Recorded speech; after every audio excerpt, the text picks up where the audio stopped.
Hello and welcome to episode 30 of the Inches and Cubes podcast, a Warhammer 40k podcast based here in Toronto in the Great White North. We're excited. It's the Dirty 30 episode. 30!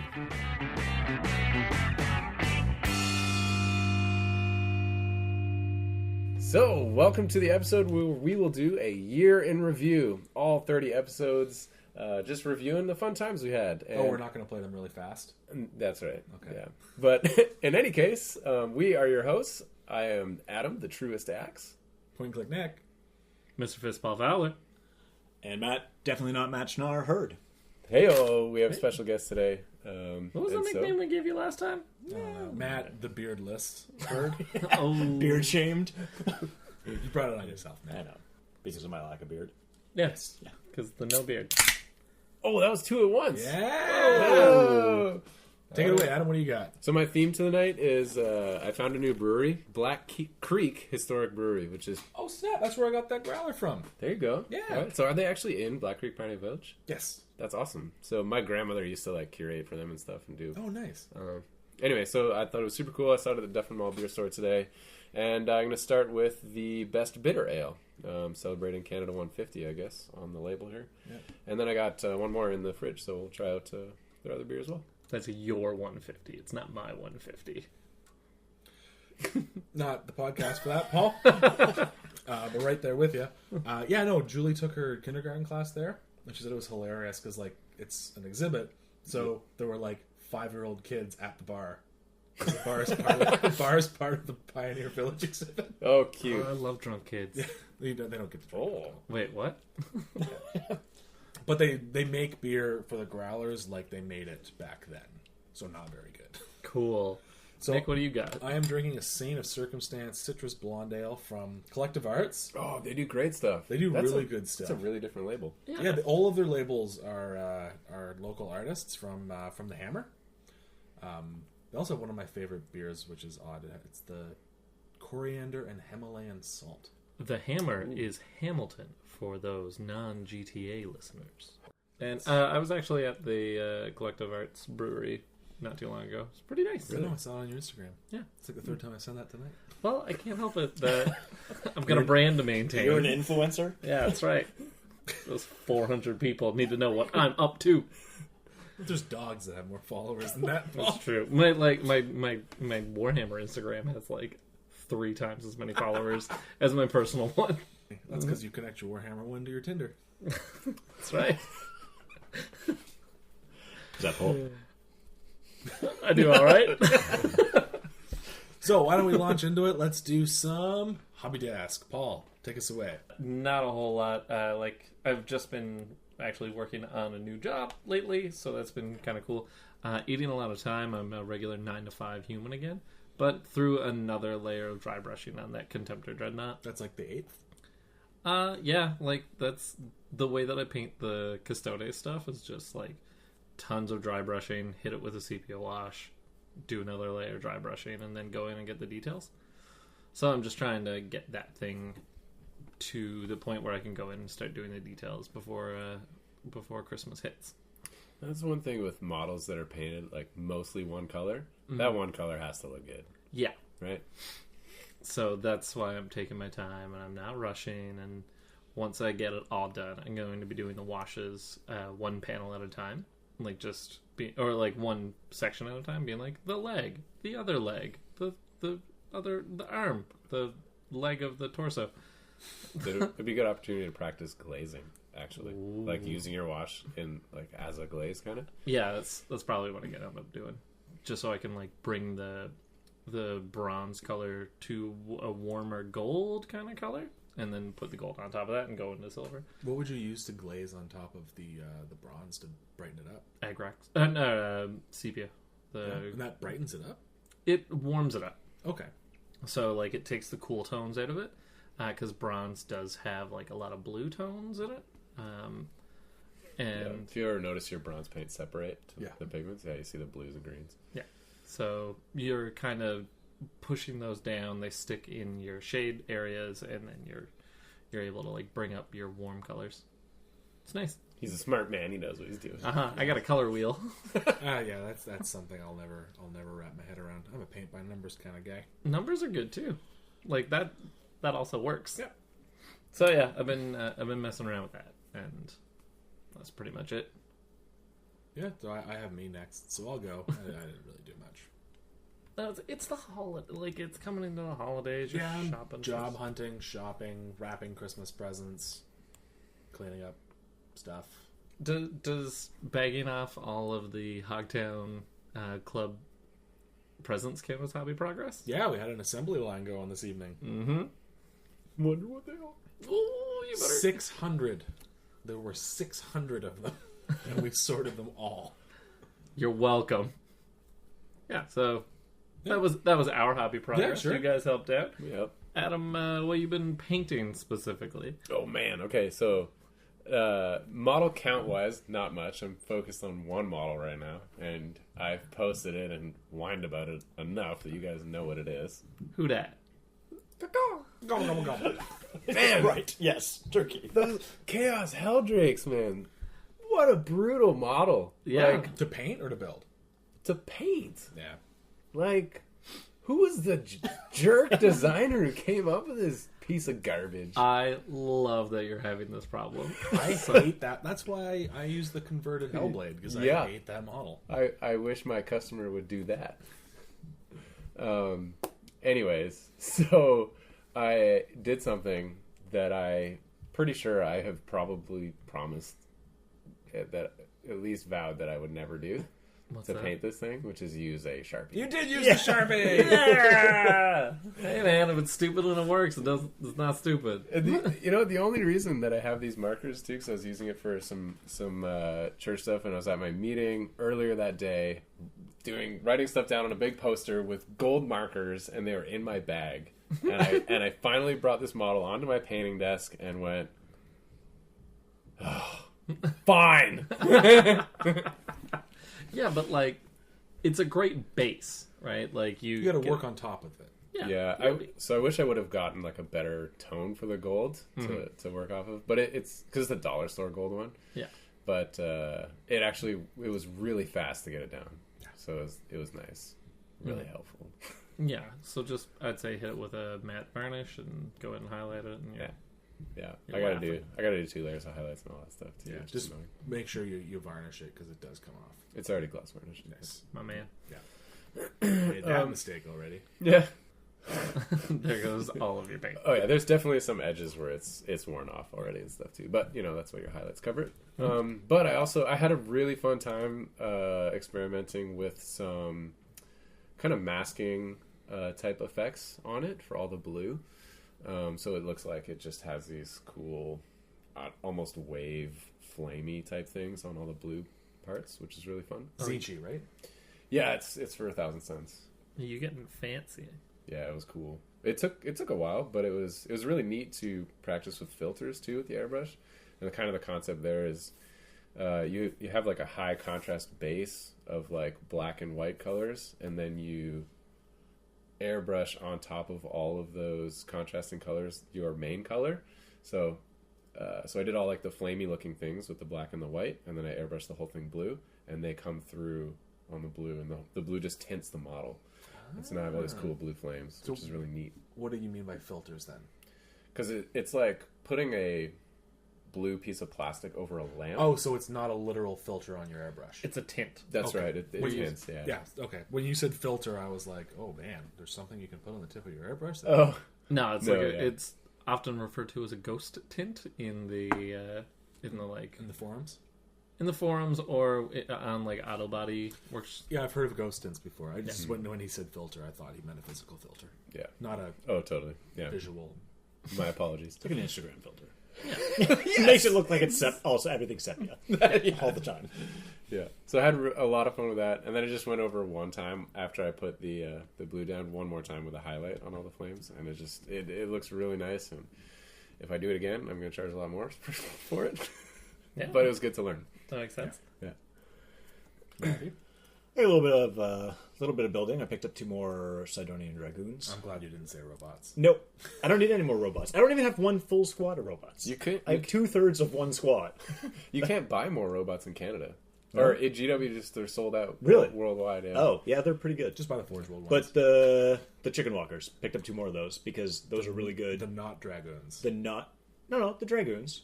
Oh, yeah, sorry, they're not Dragoons because they don't what? Get off their horse? Yes. Yes, okay, yeah. They hit things with an electrical lance. Zap. And doing some painting on... I picked up 2 of the Gatling chain gun hands for the Dreamcast Leviathan. It's sort of their knight equivalent to use as arms on one of my knights because they look a little different than the Avenger... Or no, the... Avenger Gatling cannon? Yeah, the Knight Gatling cannon thing. Yeah. And these just look a little bit bigger and bulkier, and they spin around, and I don't know, just painting those up to look cool. I've always felt like I've seen people play those guys as knights, and they're way too big to be knights. They have 2 sizes. Oh, okay. They've got like ones that are the size of a Dread Knight, and then ones that are maybe 2/3 the size of a Warhound, and like they don't really... There's no Neither of them are appropriate for a knight, but the arms are good. So a Forge World Knight size? No. Yeah, the bigger ones might be like Cerastus sized. Yeah. Okay. I've seen But it used not- as a Warhound, and I was okay with that. I've seen it used as a knight, and I'm like, it's too big. They're probably bulkier than the Cerastus, though. Is it bad to have your model be bigger than what it's supposed to? It's worse if it's smaller than what it's supposed to. Yeah, I'm not. Although now you can draw a line of sight. You're drawing a line of sight or measuring from the model, right? You're measuring from the base, From the unless base. it says otherwise. Okay, so even in the case of the knight. Yeah. So you're measuring line of sight from the model, Okay. but range from the base. It's Okay, so really then line of confusing. sight, if you're huge, you have line of sight to everything. Yeah. So that's a benefit. Right. But But everything everything has light. Line of sight to you, yeah. No, I just meant from an aesthetic standpoint. Yeah. Fair enough. It's a different aesthetic. I like the Dreamforge stuff, Yeah. but it doesn't fit in with a lot of stuff because Phil's got an entire army of them that he uses as. Oh, the Eisenkraust Yeah. or whatever. So Yeah. he uses them as either Sisters of Battle or Imperial Militia, Okay. and they look really cool. I really like their plastic. I know it's weird, but if you compare Bones plastic to GW, Dreamcast's or Dreamforge's stuff is on the other side in that it's like more brittle than GW plastic, and it just feels clean somehow. I don't know. Yeah, they're great models. Yeah. So I think that's it for hobby progress. Games played. I ain't played no games. I ain't playing no games. All right, calm down. So on Saturday we did our open day, which was a big success. I didn't think as many people would show up as they did. I think we had 18 people total, which was awesome. Because I was organizing it, I made sure everybody had a game, and then I was left the odd man out. But then Dylan's friend showed up and offered to play me. He was a newer player, had just been playing in 8th, and basically just ran 2 Dark Vengeance boxes without any Plague Marines. So Typhus, Lord of Contagion, 2 of the Bloat Drones, 20 Pox Walkers, Blight Caster, the dude with the bell. Okay. Bell guy. Bell guy. So the Dark Imperium or Dark Imperium. What did I say? Imperium. You said Dark Vengeance. Dark Vengeance. yeah, Yeah, same. Dark Millennium. Dark Dark Imperium. Imperium. Yeah. So I only brought the list that I was planning to play at doubles, which wasn't exactly fair for this matchup because it was 2 Contemptor Dreadnoughts, a Sonic Dreadnought, a Knight, the Demon Prince, and 20 Cultists. Oh, so like a nice list. Yeah, no, like if anybody brought las cannons or any anti-vehicles, like that, my list would have gone down. I was just having fun with dreadnoughts. But the Hades autocannon, the twin Hades autocannon dreadnought I talked about in the last podcast, just owns face. So it's like strength 8, AP -1, 2 damage, 8 shots, hitting on 2s. And then any leadership test that unit that if you inflict casualties, it's at -2 leadership. Oh, the Hades is 2 damage. Why did I think it was? Oh, the Reaper autocannon is only 1. Yeah, right? the Reaper autocannon is only 1. So the first game was kind of a blowout. I just marched the dreadnoughts toward them, and the dreadnoughts just ate poxwalkers because they don't have a save. So they're like, okay, well, here's 10 wounds that do 3 damage apiece, so you have to make 3 disgustingly resilient saves. The knight just gave Typhus a Reaper Chainsword suppository, and it was just like, 1 hit, you're dead. I've seen that happen to Typhus a couple of times, where it's just like he gets caught out in the open for some reason. You're just like, I'm gonna kill him real bad. Yeah. Stick the Toyer Knight right in between some Poxwalkers. Just, yeah. So I felt bad, so I was like, do you have another list you want to run? He's like, yeah, hold on, I'm going to go get something from my car. And he came back with Scabiathrax the Bloated, which is the Nurgle Demon Titan, who's 800 points. Well, sorry, he's 777 points. Well, yeah. That's the Nurgle Knight. He's the named greater demon? Yeah, he's the named greater demon. I'm like, this will be a fun fight. So this guy's toughness 10, Oof. 25 wounds, 4 up invulnerable, 5 up disgustingly resilient. Has like a vomit attack that's like strength user, AP -2, D3 damage, 2d6 hits. So that was fun. Is this the 30k Forged dude, or which one is this? Yeah, he's not 30k. He's 40k and 30k. He's the Forge World, like, great unclean one. He's got the sword. model He's got like with the like open tongue that one, licking yes. around the sword. Yes, got it. So we played that game. It was a lot of fun because it was basically just me throwing everything at this giant dude, who was just like, no, because he regains D3 wounds every turn. He's toughness 10, so last cannons are wounding him on 5s. This is awesome. It was so much. It was honestly like at that point level, it was just perfect, and my list was just perfect to just try and hold him off because like the knight would charge in, like did a couple wounds to him. Oh, he's also -1 to hit in the fight phase, which is fun. ugh. Cloud of flies, baby. And then he just keeps like gaining 3 wounds a turn. And like brought him down to 9 at the end of the game. He was back up to 18, and I'm like, oh. Ooh. Killed the knight, killed a Contemptor Dreadnought, killed the Sonic Dreadnought, killed the Demon Prince, and I only won the game because I had like 3 cultists on one objective, and then my Hades autocannon guy on the other objective, and he failed a 6-inch charge with a reroll No. to charge the cultists, and I was like, cultists. So it was a lot of fun, but there were a lot of fun games going on that day. I saw another knight on another table kill Lorgar in a 30k game. Oh, nice. Chaz was getting his ass Oh, that whooped was by hysterics. Whooped by Phil. And Lorgar decided to charge a knight, and Chaz just rolled a 6 on the D table, and Phil's like, let me get the rulebook. He's trying to figure out, I'm like, dude, he's dead. Yeah. Like, a 6 on the D table is just 6 plus D6 wounds. He's dead. Phil's like, no, I gotta check. Check. I'm like, no, Lorgar's dead. Was it Lorgar that got stepped on by the Warhammer? No, that Agron. that was Ferris Man. Oh, in the fluff? Yeah, but Yeah. Angron held up the... No, he crushed him, foot. and then he flipped it over. Oh, okay. Because And he just went down into the dirt. Yeah, I thought he was saving another Primarch by holding it up. My No, bad. Lorgar was holding up the Warhound to save Angron. What? No, other way around. I don't think so. Somebody out there in podcast land, you tell us. Yeah. But no, in one of their first 30k games that we played, Connor charged one of Phil's knights with Ferris Manus, Yeah. and it was just like 6 on the stomp table. Ferris Manus is dead. Stomps. Oh, stomps and D tables are just Dumb. Yeah. yeah. So Saturday was a lot of fun. I know you were there, Matt. So I hope you had fun. And what Yeah, I what was did. your game? I had a game versus Jason and Corey, and I was playing with Graham. Yeah. And it was Dark Angels and my Admech versus Nurgle again and Orcs. I wanted to try something a little more fun, I guess, with my Admech, and took an all close combat army. So I took fists on my robots instead of the phosphor blasters. Ooh. I took 2 squads of rust stalkers, which are terrible. Squad of infiltrators, squad of fulgurite priests, and some chicken walkers. And it went about as I would have expected. I mean, the fulgurite priests got powered up and got to get their 3-up invul save, which was nice because That's they real cool. killed I think they killed his demon prince. And we had the most impotent knight fight ever. So we had a Nurgle knight and one of my knights with thermal cannons charging at each other, firing the thermal cannons. No damage, no damage, no damage. Get into combat. Overwatch, a couple hits, a couple wounds, all saved. Missed each other in combat. So this is like 3 or 4 rounds of the knights firing and chopping at each other with no damage. And eventually, I took him out. But it was quite the slap fight. That's so funny. For knights pretty much kitted out exclusively to kill each other with the thermal cannons and chainswords. I love the thermal cannon with the D6 shots. Now that it's D6, it's decent. Or it should be decent. It wasn't at the time. But in my game, Yeah. I was like rolling 5 or 6, and I was like, oh, like any vehicle, you're just Yeah. like, that thing's dead.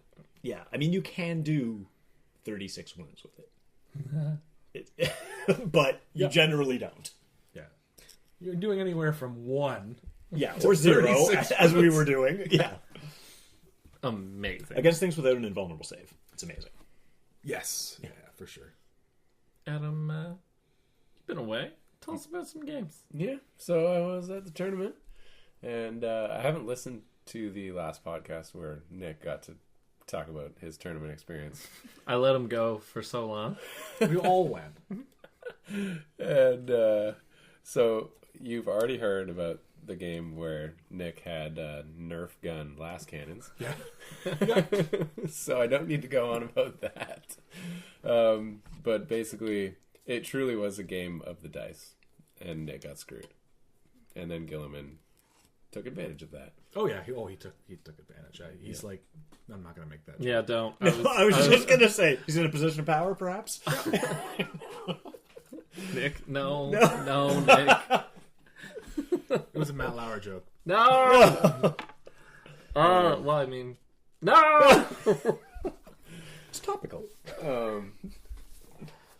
What was my second game of the tournament? You played Val. No, that was the No, last that's game. my last game. The second game was... Paul can find out. Yeah. I'm not going to. It was... Well, I'll talk about the third game, and if anybody remembers, you just point it out.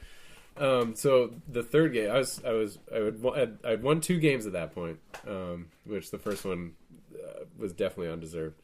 So the second game managed to win it, and then I was fighting for the top spot against Mr. Val Heffelfinger himself, beloved podcast guest extraordinaire, against the big squiggy that I had painted for him. Peaches, baby. That's not even fair.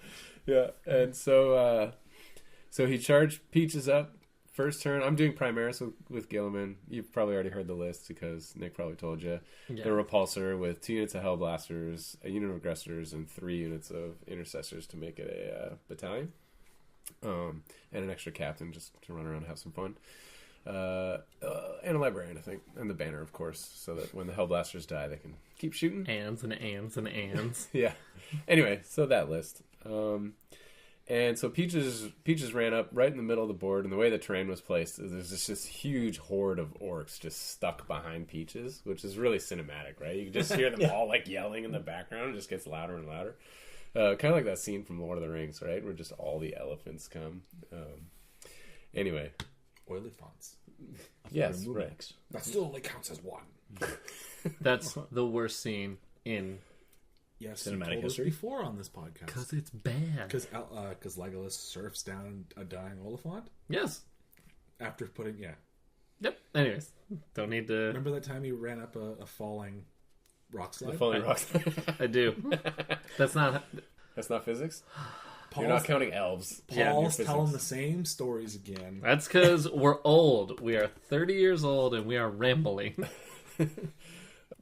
So I jump out the 2 units of Hellblasters, and I mean, things go as you would imagine, right? They just eat Peaches for breakfast. And then he had the crazy, like, a whole bunch of weird boys just charging up on the smites. Mm-hmm. And because they get plus to their smite rolls based on the... It's easy to get above 10. Yeah, it's really easy to Yeah. get above 10. And so he's blown himself up, and like, because he was, miscasting a whole bunch. What do you call it?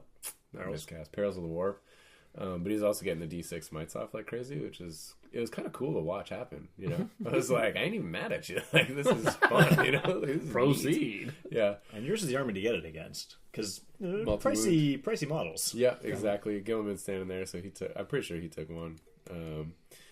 But I lost the unit of aggressors on the first turn. I was a little upset with myself about just bad deployment. It's like I didn't need to lose that unit if I would have just put them on the bottom floor of a rune instead of the second floor, But I was like, I'll put them up here with the windows, and I'll shoot orcs as they run by, just being like, this will be fun. Anyway. And then, as you would expect, the giant horde of orcs just overwhelmed me and held the center objective. And I just couldn't really recover from it, having lost my aggressors kind of stupidly, and just couldn't pump out enough shots. Yeah, because those aggressors are bullet hoses, man. For orcs, yeah. Yeah, just... Yeah. What do you give your intercessors? You don't have a choice. Just bolters. Yeah. You have 3 choices. You get bolters or bolt. Auto bolt rifles. Yeah. Or stalker bolt rifles. So I had whole no squad. idea there was a difference. Yeah. Yeah. Because you can give them the heavy one, sniper or bolt rifles. Oh right, no. I just take the regular The call regular pattern one. bolter -1 with rapid fire is It's the way to go. Yeah. Seems to be the best one. Yeah, it's the most flexible one. Yeah. -1 bolters are so good. Yep. If you're gonna have a bolter and be a 2-wound marine, you might as well take a good bolter. Anyways, it was a lot of fun. It came pretty close. I think the end score was like 23 to 28 or 29. So it was a tight game, which was really enjoyable. Did you Mike Fume. Oh yeah, Mike Fume. Oh yeah. That was a great game. He was fun. He just had a huge Chaos Infantry Renegades army with a Demon Prince and a couple of Dreadnoughts and stuff. And I just mowed through him. Like, it was pretty open fields. Just blew up a whole bunch of infantry, and he managed to kill a bunch of stuff too. But I was just up on the objectives. So, but How'd you feel about the tournament as a whole? it was fun. I think it was good that we were like, hey guys, like, let's go all out. Let's try our best to, like, win games and not be upset about losing. And Yeah, I think I really want to be explicit every time we have a tournament with what to expect. What the spirit of the event is. Right. yeah, But even so, like, there wasn't a single army at that event that I wouldn't play in a pickup game. Yeah. totally. Well, and we comped it, right? Like, we took care of it. But I just like the idea of just saying, like, listen, this one's for fun. This one's for punching your Yep. friends in the mouth. Like, that's... Yeah. I tried. I didn't do very well. I know. I know. Buddy. Especially with your list, too. Well, we heard Matt's battle report against me last week. It looked like he I was don't want to play taking... this army. I don't want to play this army. He was taking off models in handfuls the first turn. Like, Oh, yeah. You were at the table by me, and I was just like, oh, what a bloodbath. Top of turn 1, he had like half his army left. And I was like, okay, this is going so well, I feel bad. And then bottom of turn 1, everything of mine is in combat. it's And 'cause you like, said well, that. it's all over. It's definitely because you said that. Any other games? You busy? I just played Malifaux today. That's it. Just We don't been talk busy. about Malifaux. We don't talk about that here. Matt, what'd you play? Have you had a chance to play Necromunda? Not yet. Not yet. Just curious. Jay got the starter set, so we'll probably play some games. Yeah. I'm waiting for another gang to come out. I think, Orlocks? Warlocks next. Yeah. Warlocks look cool. Can't wait for Bansar. Yeah, that's... Are they the cloak guys, the trench coat guys? That's Delac. Delac. Yeah, okay. Vansar are the, like, really... Techno dudes. Yeah. Yeah, they're the Space Marines of Necromunda. Oh, okay. But not in the tough way. Just It sounds like high the Goliaths are. They're all T4, strength 4. Yeah, they're They're like the beefcakes. Way orcs. better. They're like the Okay. orcs, yeah. Yeah, I'm holding out for maybe Orlocks. Yeah, they're very your style, I think. Mm-hmm. Just shaved heads and goggles. Yes. Yeah, big beards. Big beards. Waiting No for my beards. crypto-fascist police force.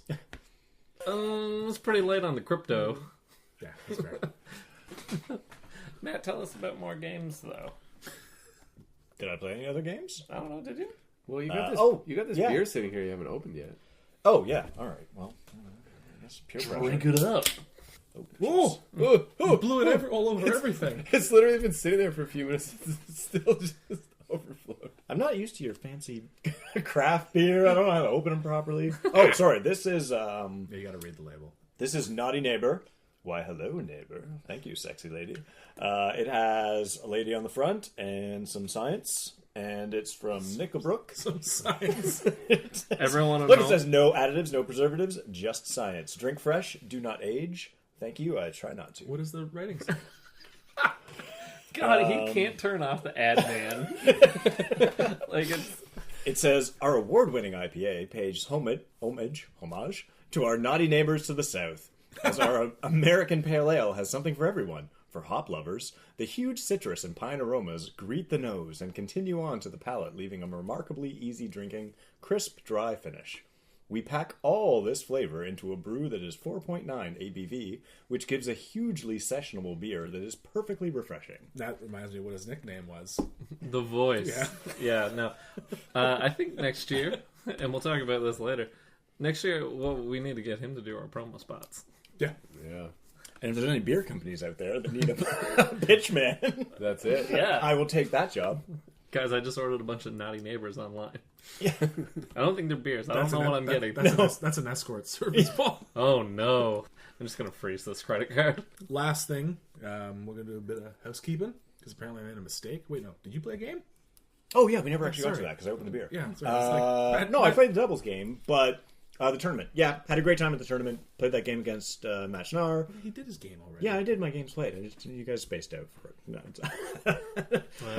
Well, And another game against Alpha Legion forces in game 2, and then against the Dark Eldar in game 3. And holy crap, Dark Eldar are a lot better in 8th than I remember them being in previous Blasters editions. and Dark Lances are Oh disgusting. yeah, like turn 1, all of my onagers and vehicles evaporated. I was like, well, that was unexpected. that's the and also, like, Dave's army is so mobile, and he hits, like, Yeah. You make a mistake, he punishes it so fast. Yeah. But he's, like, such a cool, chill guy about it, Yeah. where you're like, that's okay, I'll do better next time, Dave. Yeah. That was another mission. I found that the theme of the event was, if you need to be on multiple objectives, I am not.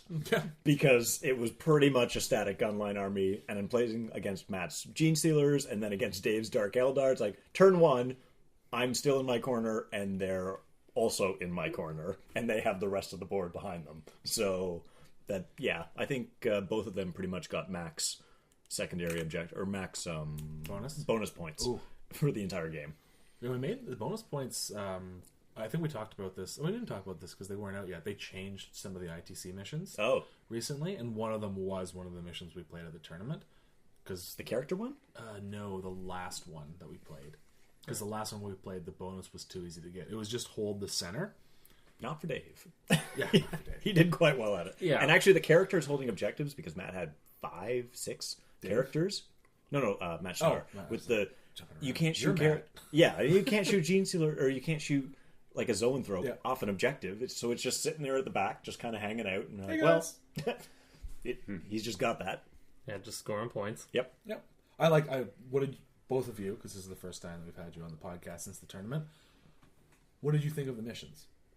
I did think, now that you're pointing out the bonus stuff, I agree that the hold the center one was way too easy for Val to jump on right away, Yeah, and to basically deny me any opportunity. Once you started ever. getting it, it's impossible So to they get someone changed that particular mission to you have to hold the center objective and your opponent's objective. Oh, to get that's the bonus way points. harder. Yeah. That's really hard. Yeah. Yeah. So that would have made our game a lot closer. Like, he would have got 4 less points, and we would have been almost tied at that point. Pretty close to tied. No, game. but missions overall compared to the normal 40k missions, because this is the first time you've ever played ITC missions, right? Yeah, I mean, I like the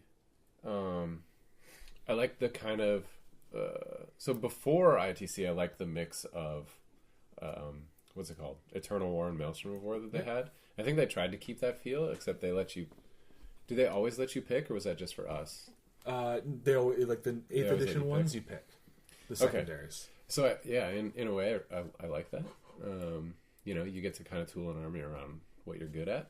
I mean, you still could have done that before, right? You roll the dice and just kind of pick the 2 out of the 3 that you like.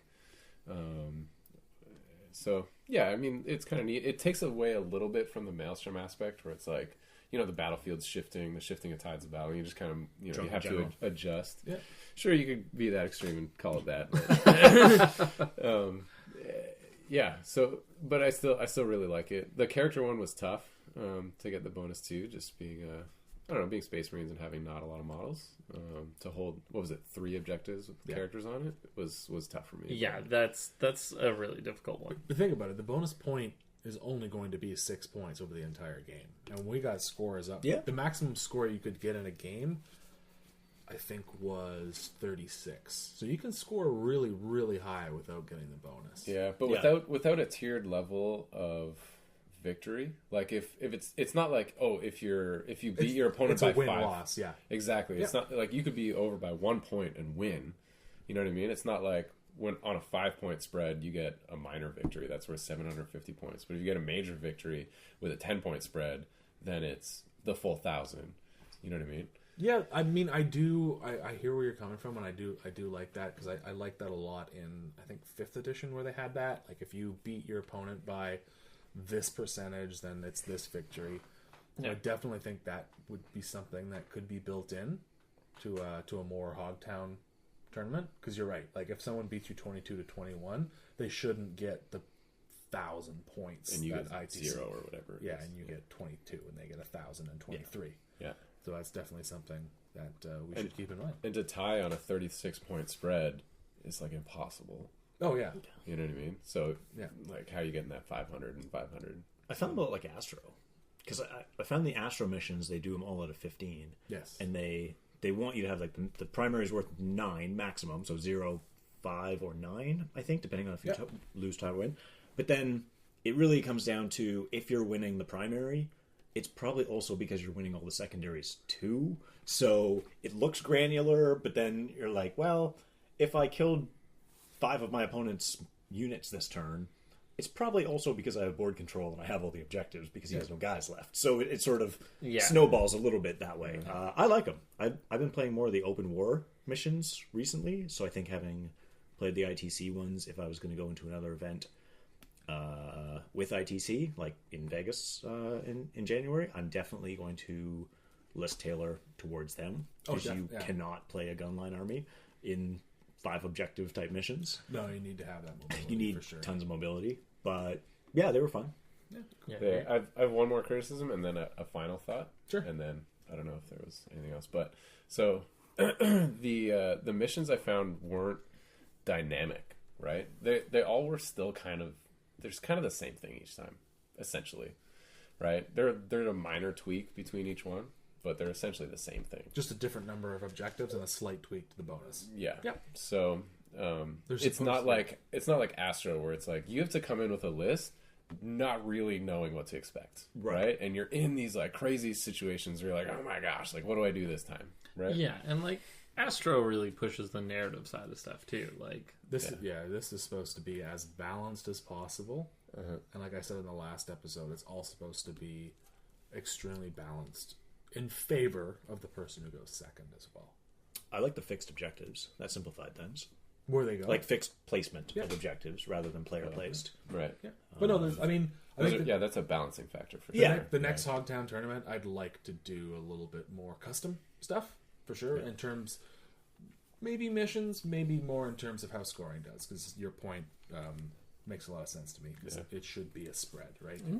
And that, and so my final thought then, that was my one more criticism, but my final thought is like they do a good job at keeping things consistent. They do a good job at balancing, like you said, and if they can be like a leader in continuing to push competitive play in a positive direction that really is balanced, then I'm all for them continuing this route, you know, because like ultimately when you look at all the criticisms that we have, and I don't want to belabor this because this isn't the point of this episode, but when you look at all the criticisms that we have had, we all sort of agree that the baseline of these missions is good and there's a lot to like build on, and we just kind of want to push it around a little bit. It's not our club wants a little bit more flavor. We can build off of the missions that they provide us and make our own and make it more fun, I think, is the thing that I think a lot of people were looking for out of those missions, were the fun aspect. It was a bloodbath, meat grinder, trench warfare.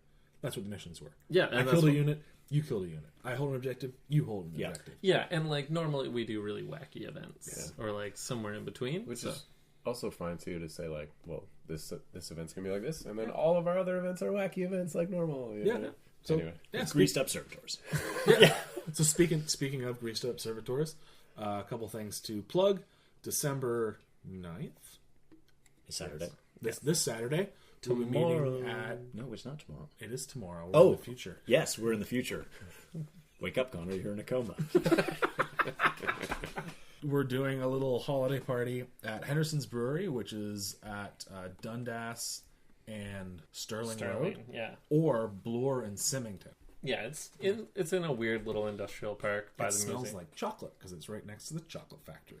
Nice. I know where I'm going afterwards. They don't have a retail store. I tried. But they do have Rob a breakable... chocolate factory. Yeah, I was going to say, they've got breakable windows Yeah. or walls, if I'm so inclined. So closest station is either Dundas West or Lansdowne, and then it's in a weird industrial area. But it's a great brewery.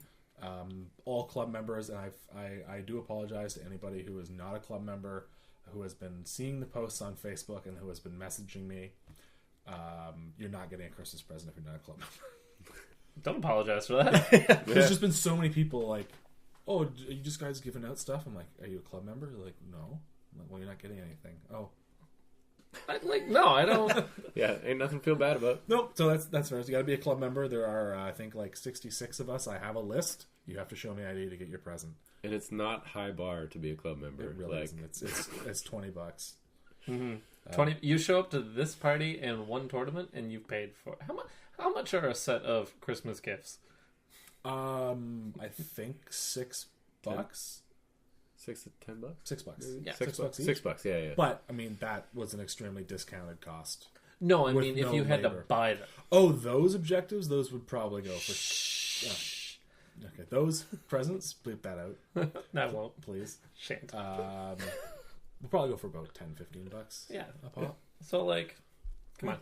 Yeah, no, it's a good little thing, and yeah, like just the 50% off events. If you play 2 events, you've paid for your membership for the year. So You get to hang out with cool people. Yeah. that too. And Cool. yeah. And then just right before we cut to commercials, we might as well talk about. Sorry, one more thing.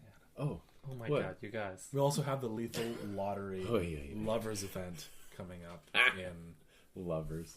February. So Mike's going to make an event for that. Mike, if you're listening, make an event for that. He doesn't listen. He doesn't 2 prime marks, make them kiss. So that is the randomized pairing event for a doubles tournament, which will be fun. The Grease Observator will definitely make his second appearance. His triumphant gooey return. I will make him extra greasy this time. But Oh, we'll man. probably make some more funny rules for him. Like him deep striking in randomly and then scattering everywhere. That's his existing rules. I don't know. We'll find something funny. Maybe he'll have 2 friends. If he moves more than 10 inches, he causes mortal wounds. If he lands on a unit, they take D6 mortal wounds. That's too much because they're legit. slipping and sliding all over themselves. So Adam's got an announcement that's probably more important. Sweet. So since we're about to cut to commercials, might as well talk about our new partnership. So we've partnered up with thewarpainter.com, which is just a fun little website. I mean, you'll hear about it in the commercial. They got all sorts of cool, fun new hobby supplies. And we want to give you guys a discount. So you guys, anybody who is a fan of Encounter Wargaming gets 10% off. And if you're a patron of ours, and you want that discount forever, then you can have it. So if you're a patron, but if you're just a fan, then you can only use that discount code one time. A Patreon patron? Patreon patron. Mm-hmm. Yes. Now, if people wanted to become a Patreon subscriber, How could they do that? how would one go about that? Yeah. Mail $1. Okay, Nick, go to hell. Put Adam? put a loony in an envelope. And, yeah. Get a stamp from Canada Post. Forever stamps. Best investment. That's it. Hey, there's Matt. Oh, Coming I'm in a hot. Patreon. Anyways, yeah, just you can go to any of our YouTube video descriptions and click on the Patreon link that's in there. It's as little as $1 a video to support us on there, and we want to keep getting partnerships like this where we can just add value towards you guys continuing to support the channel. So we'd love if you go check them out. They have some really cool hobby supplies. I ordered the full range of scale 75 paints, and so it's showing up at my door. It should have been today actually, but maybe tomorrow. And yeah, they just got weird and hard to find hobby supplies like that. So yeah, I'm gonna do a big hobby refresh like over the holidays, and I'm going to shop at thewarpainter.com. there you go. There you go. Holiday money. I don't get holiday. Maybe I do get I got a job. We'll be right back after a word from our actual sponsor. Woo! G'day. How are you now? Tried to paint a mini the other day. Realized my brushes were drier than a Saskatoon field in May. So I did what any reasonable man in his mid-30s would do, and I hopped over to thewarpainter.com to resupply. Thewarpainter.com is Canada's greatest hobby store for all things hard to find. Scale 75, Broken Toad, the Army Painter, and Valet Ho. All supporters of Encounter Wargaming get 10% off their first order with the code EWG10. They got you covered.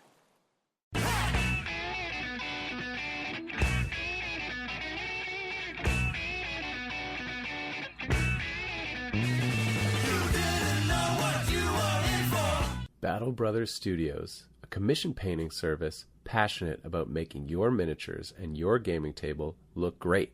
Our philosophy at Battle Brothers is this: your army is our army. Every model will be something you can be proud to show off.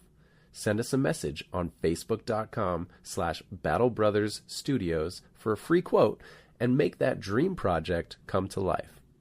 We also have something special planned for the release of 8th edition of 40K. Right now, get 20% off if you commission us to paint an 8th edition starter set, or get a 10% off Army Bundle bonus for painting up your new 8th edition 40K Army. Inquire with us on Facebook for full details. Hogtown, Hogtown, Hogtown! Saturdays at Sword and Board! Rock and Blur! It's behind the pizza. Oh, yeah! Idiots. And we're back with a very special announcement. I'm drinking Right after this beer break? Yuzu Pale Ale. This is one of my favorite new beers. Yeah, it's just delicious. So this is from Radical Road Brewing, which is on Queen Street East. So the next time we do a beer tour, we'll make the trek across the Don Valley Parkway and hit up Queen Street East because there's a bunch there in a row. But this is a Japanese yuzu flavored pale ale. So this is, I don't know what yuzu is. It's a fruit apparently, but I got unlimited data. I'll look. yeah, it's this ale is bursting with life and has a smooth, subtle hop finish. It's really good. Is it a type of hop? I thought it was. No, I'll let you give that a try, Adam. Or Matt. Yeah, I'll take a try of the yuzu. It's quite lovely. what's the citrus fruit? Oh, there's a citrus. Super light and like easy to drink. Yeah. Get a little bit of that sweet. I thought it was. Yeah. Oh, you're a monster. How? Mine just went off. You know what? It's this beer. Yeah. It must be. I opened the Naughty Neighbor and I kind of got that in the face. It really is not. I'm not going to talk about Naughty Neighbor in a better way than Matt did. So, some news. Yeah. Tell it. I was waiting for you to open your beer. I decided to wait till after. This is our last episode Of this season. of this season, of this series. Paul, I love how you couldn't even leave like a tiny awkward silence. You're like, no, don't say it like that. No. Because as soon as people hear that, they're like, "That's it, I'm done." Yeah, phone in the room. Yeah, unsubscribe. So yeah, holidays are coming up. Paul's got a new job. I'm looking for a job. Adam's got a lot of stuff going on. Yeah, I'm out of the country again. Well, I'm out of town again, I guess. Yeah. Matt, you don't have a lot going on, so I don't know what your excuse is. But I do not. I'm not part of the podcast. So we're going to be taking a break. We'll be back probably the second week in January, because I'm not back till after the first one. You guys can do a podcast without me. I've done it before. Didn't go very well, but try again second time. Went What are you great. talking about? This guy, the idea of his own obsolescence terrifies him. let's it talk terrify later us all? about cutting No, it out of the I'm podcast. looking forward to it. Okay. I can't wait because I have no other options. Okay. So it's been 30 episodes. It's been a lot of fun. And 30 was a nice time. It just kind of lined up perfect. Yeah. Right? Oh, definitely. Yeah. 30 is how many months? 30 divided by 4? It can't be done. 30 episodes is weeks. 7.5. Yeah, 30 weeks. Yeah. 2 So months. it's like 2/3 of a year. Okay. Yeah, we didn't miss since we No, started. that We, doesn't seem right. Yeah. 52. Okay, yeah. So like 60% of a year, not 55%. Math. but Doesn't matter. Since we started, Actually, we have yes, not, 2/3 of a year makes sense. Oh my Yeah. god, you guys!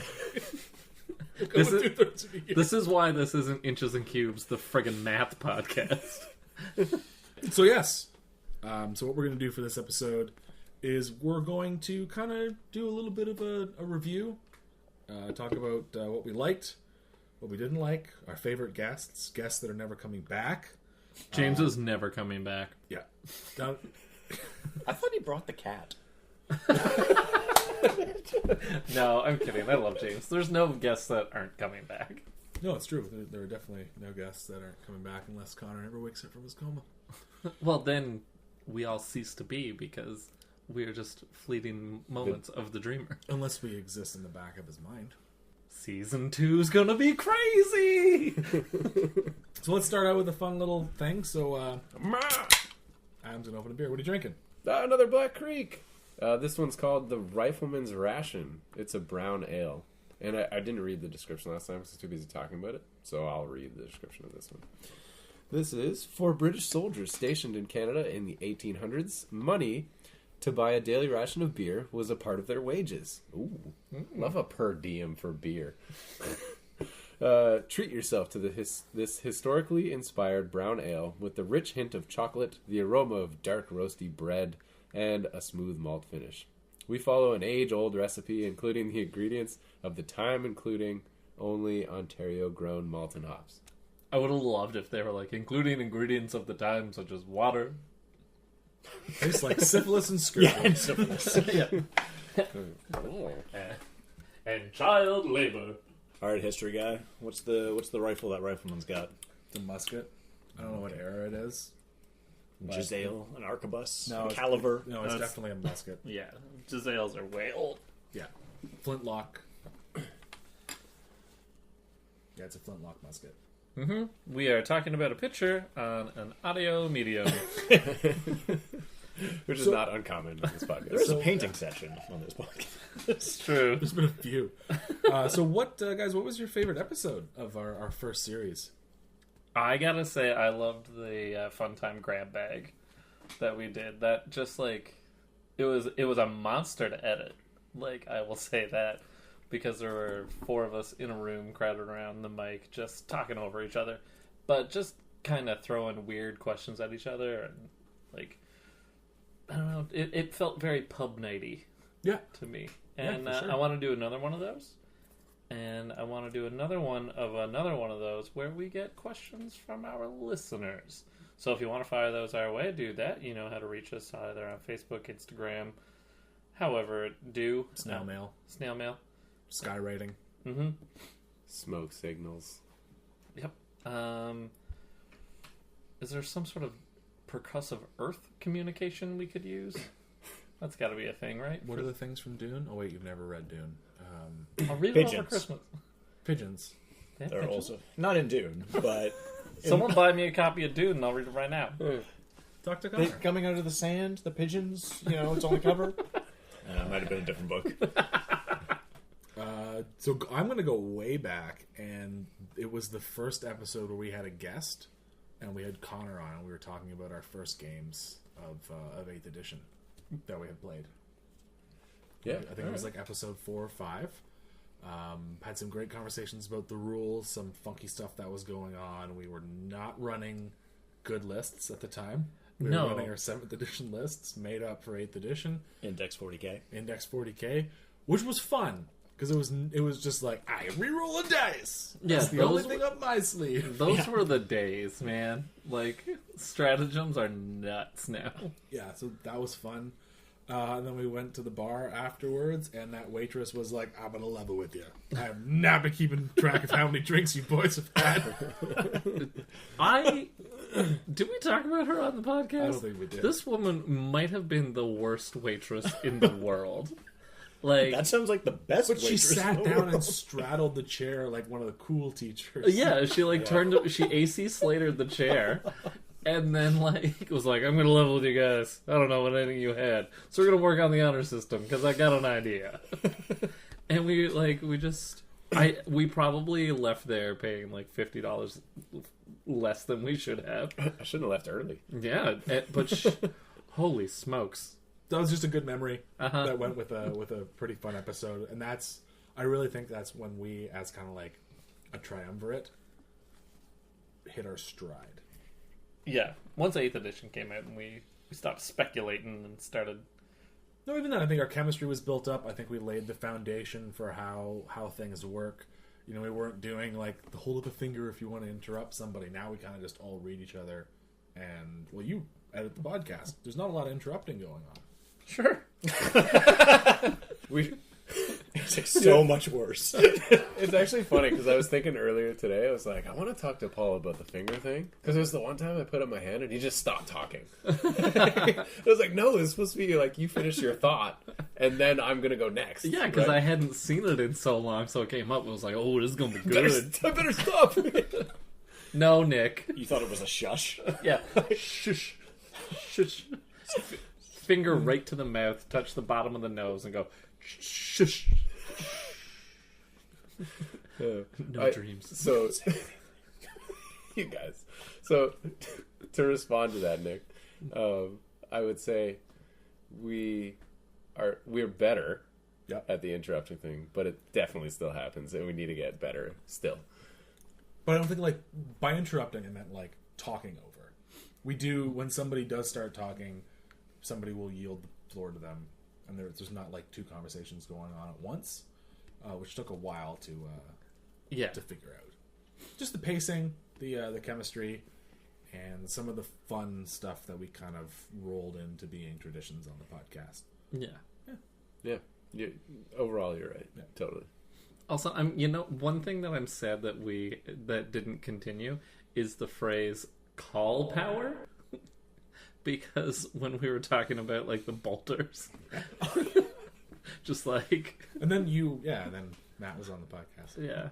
So I'm gonna keep my eye out for more opportunities to do fun stuff like that. Use call power? Call power. Call power. Now that you're at a job, you just use it there. Yeah, I do. throw it I into- try to do it. I'm down at one of Canada's telecoms, and I'm just like, "Yo, we gonna put call power on this or what?" And they're like, "Who is that?" He's like, "He's a big guy. We're gonna get something big. Then we're gonna cut it in half and be like, I invented that. Yeah. This is my idea." Adam, what about you? What was your favorite episode? Favorite moment? So I think I have one that's kind of like just a personal favorite, but then one that I think is kind of a defining moment just in the history of probably Hogtown 40K and a little bit for all of us personally and just in our perspective on the game and stuff. And I think it was books on us. Of course. Oh yeah, definitely. And so my personal favorite was kind of just hanging out with you, Paul, just talking shop on painting. It was fun. Yeah. But then the one that I think was more of a defining moment was when we really engaged with Simon on competitive play. Yeah. That that episode for me actually clarified a lot of stuff about my attitudes towards the entire game, and really kind of turned me around on competitive play and how it can be a ton of fun. Yeah. I had a conversation. This is something I did want to talk about on the podcast. I never had a chance to, so I'm going to give a quick 2-minute run through on this. Did have a conversation with Val after the tournament, and I explained to him just why there was the bias against competitive gaming in Hogtown, and it wasn't because none of the Hogtowners ever played in a competitive tournament, right? That wasn't the issue. The issue was that when we held events or went to events where competitiveness was not the spirit, there were people who made it a point to come to those events and ruin it for other people. Club Baby Seals. Club Baby Seals, Operation Stinkfist. These are actually people who came to Astro with the explicit intention of ruining their comp and making them feel bad about running a tournament. I think that's what really soured Hogtown towards competitive gaming. Not the format, but people like that. Yeah. And when we did that first IGC event and the top table, they were fighting with each other. Yeah. Like in the last game. Yeah. Like, guys, who are you? Why are you fighting? Yeah, why are you guys fighting in our tournament? Yeah. So I had a chance to talk to him about that, and I was like, the spirit of the event is what's most important. And when people are like, I want to change Astronomicon to an ITC event, and the organizers are like, never, and then he has a flip out on Facebook, that's the type of attitude that we've always been against. Yeah. But yeah, no, Paul, you're absolutely right. And it was the same for me, because we've all kind of got that little competitive edge, and I think Simon kind of let the chain out a little bit. Yeah, it's for a lot of us. it's if anyone here watched the Hannibal show, it's like Hannibal trying to get Hugh Dancy's character to become a murderer. Yep. And that's sort of what happened. We're all now just blood-hungry savages. I want to play my competitive 2000 list against yours. Oh man, it's okay. No, I mean, I'll do it, but it's Hogtown Comp competitive or Yeah. like yeah, ITC? Hogtown. Hogtown Comp. Yeah, I've got that like Tech Marine list that I still need to build a Tech Marine for. So if anyone out there has a spare set of 10, 12. Centurion legs? I need Oh. Centurion legs because I'm gonna do a guy. What do you have 10, 12 of? Tech Marines. It's like nobody's ever needed them. Take them all. No, I'm gonna do like it's an idea I'm stealing from Nick G. So big Centurion legs and then a conversion beamer. So yeah. Oh, you can't see, but I'm pretending to hold the gun. I'm just looking at my non-existent watch because you were doing that for me when I started rambling. Well, that's because you said you were going to be 2 minutes, And he has a watch. yeah, And you don't. yeah. Jeez, guys, don't get passive aggressive or anything. I thought I was being regular aggressive. Oh yeah, it's regular aggressive. So Matt, you've been on the outside looking in. So what's been your favorite episode and moment? Actually, it's funny that you mentioned the third one because I was thinking somewhere around the third or the fourth episode was when I thought you guys got into kind of hit your stride. I mean, some podcasts it takes 6 or 7, or maybe they have it on their first one, but I think that's pretty rare. I mean, you kind of, if you're listening to them one after the other, you kind of tell, oh yeah, this episode the tone changed, or like as you said, you guys don't talk over each other as much, or whatever. And yeah, I think that was a kind of a turning point in the podcast. Is not going to fizzle out. It's like it's hit that critical mass of, okay, we know what we're doing now. Now we can run with this, rather than we tried it and we don't love it, and now it's gone. In terms of podcast content, I actually like the second to last one, the Kill Maim Burn, or Kill Mary also Burn. Yeah. Kill Mary Frag Mary Kill. Yeah, okay, yeah. Because in the grim dark of 40K, that game has 2 kill options. Yeah. Yeah, I don't know. It's just like a whole episode of fun time. Yeah, and that's the one that I want to do another episode of, and then get listener questions.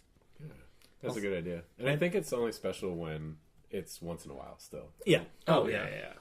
You can't do the musical episode for your sitcom every episode. No. Unless you're Glee, I guess. No.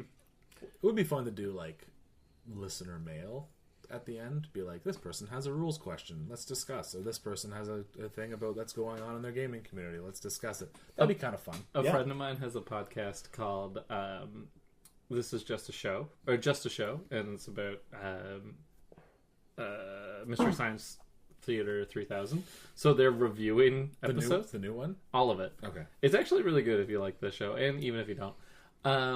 But occasionally they have questions that they wish someone asked. So they'll say they had like write-in mail, and a couple of times they've just been like, "This is a question from our friend Paul from Labrador, who is our youngest listener," and they'll just like Make it up. Yeah, they'll just like put words in my mouth.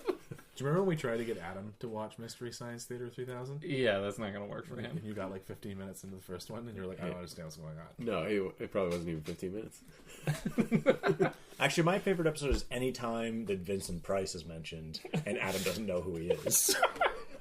Oh yes. Because that's come up in like 3 podcasts. I was so close to sending you an actual like Wikipedia page of who he was, and I was like, no, the ignorance is too pure. It's too beautiful. And then coupled with that, you know what? I'm not gonna say this. I'm just gonna do a general. We've had some fantastic guests on the program this first series. I've been happy to have all of them on. Some of them multiple times. Which, after they finished, I didn't think we'd be inviting them back. I mean, we didn't exactly invite Matt back. He kind of just showed up at my door today with a beer, so he was allowed in. He ate some of our pizza. Yeah. He did offer an hour's old honey cruller for it, though. An hour? What are you talking about? That's from lunch. Hours. Oh, hours. I work on the barter system. Yeah, exactly. And it was bartered for a beer because supply and demand. Yeah. Okay. And I buy things, and I sell things on credit as long as it's beer. Okay. My favorite episodes have been the ones where I come and eat pizza that I don't pay for. James, Simon, Connor, Matt, other Matt, Nick G, other Nick. Who else? Missing anybody? Big Beard, Space Wolf, Awesome Beard. I think that's it for guests. I can hope that's hear it for his guests. Through the podcast. I hope that's it for guests. Otherwise, I feel really bad. Jay was Yeah. here for an episode. Who? Jay. Oh, and Jay. Yeah, exactly. That was one of the early ones, right? Yeah. Yep. That was Hey, Jay. And Greggy, And Greggy. The cat. who apparently was the star of the last episode because he kept meowing to Yeah. agree with Paul. I Also, thought that was on the street. I was listening to it walking down the street, and I heard the meow, and I was looking around, and I was thinking, oh, there's a cat. apologies for the audio quality of last episode. That was on me. The recorder was set to record waveform, so I had to do a lot more work, and it was hard. We had a different recorder. Yeah. Yeah, that makes total sense. Come on, Paul. You're the tech guy on this. I know. That's why it happened at all. You will be whipped. I know. I'll take responsibility because I just ran up to Montreal and didn't tell you guys and didn't give you the recorder. I even had it on a 8.5 by 11 piece of paper on my dinner table that it said podcast. Sitting there with all the pieces on it. I'm picturing you walking by being like, good idea, and then leaving. Well, I should start a podcast. Good initiative, recorder, and then leaves.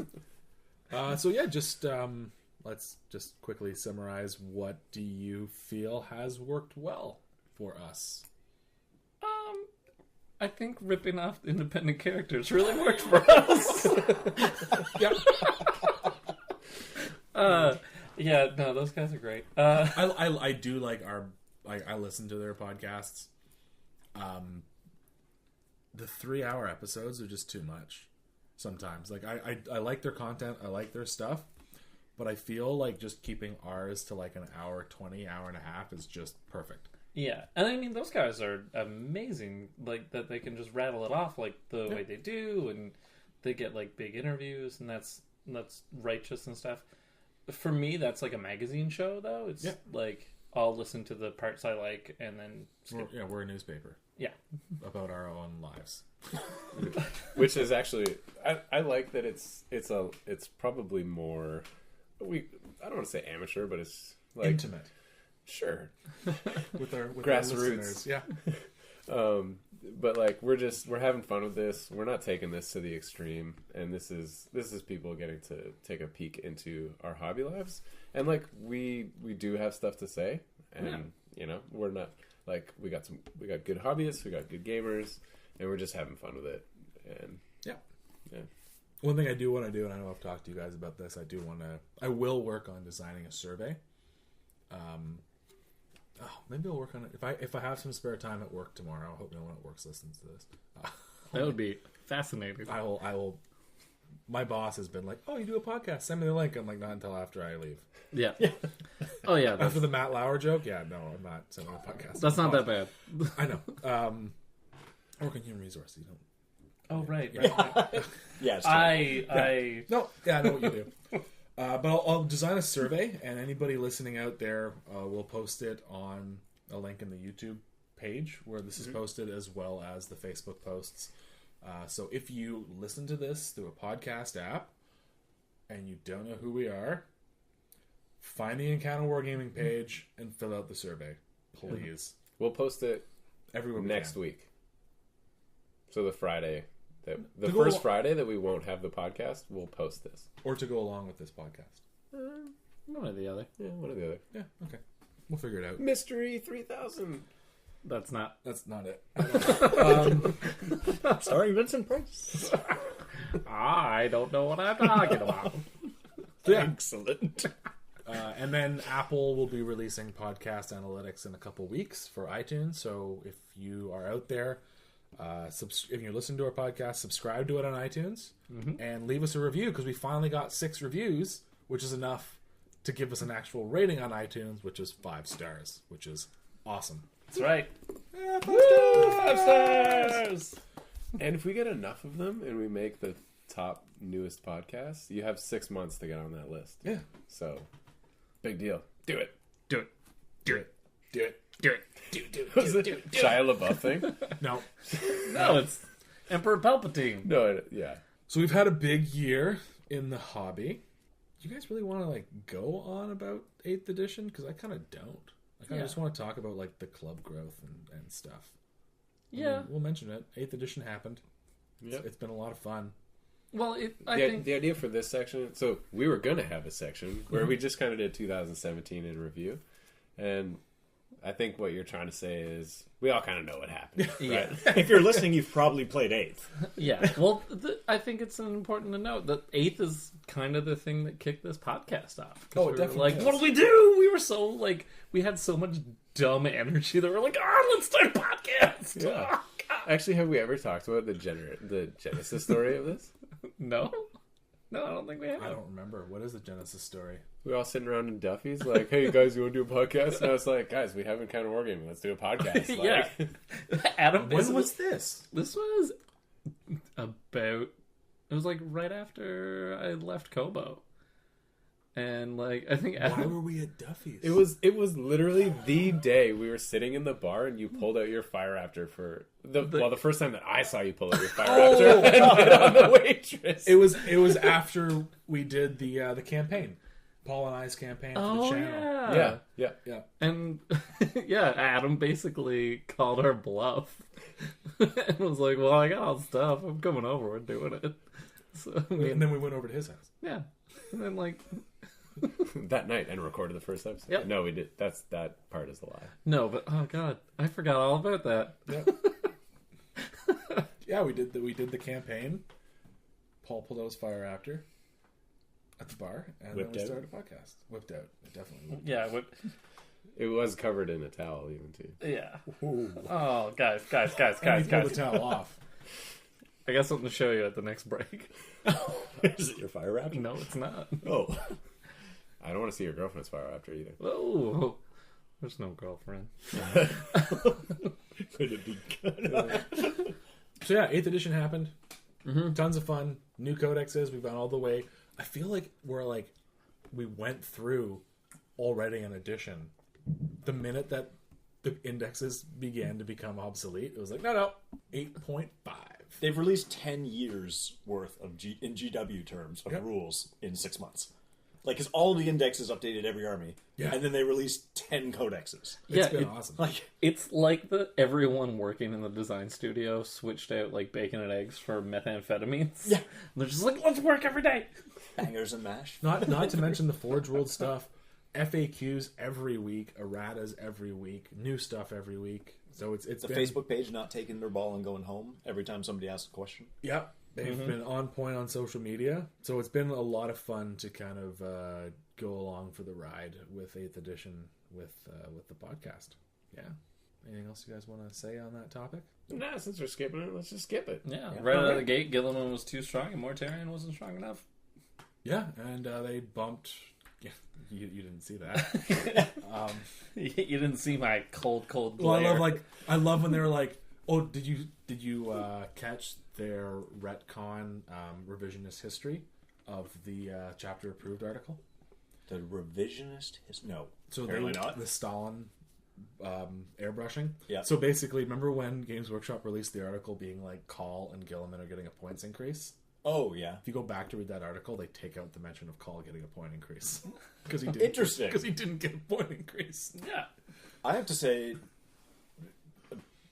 only because I brought them for our game tonight, the Inceptors, which started in the Index at 225 points for a squad of 3, went down to 180 in the Codex, and now 135 with chapter approved. Wow. So that really? is, yeah. So Wow. like at 225, it was like, these are ludicrously overcosted. And then 180 is like, still overcosted. Yeah, that's 6 wounds with toughness 5, 3-up save. Yeah.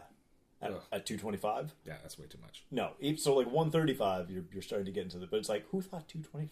I don't know. I think it was the weapons that put him over. Yeah. Yeah. Yeah, but like if I can blow the weapons up with like a hard wink, then it doesn't matter. That's true. But we're not on chapter approved yet. We'll get to that later. Along with 8th edition coming out and really expanding it, I think that led to a huge renaissance or rebirth for those of us who don't speak Italian. Or is it Latin? Italian. I think most people know what the Renaissance was. Is You'd really be surprised.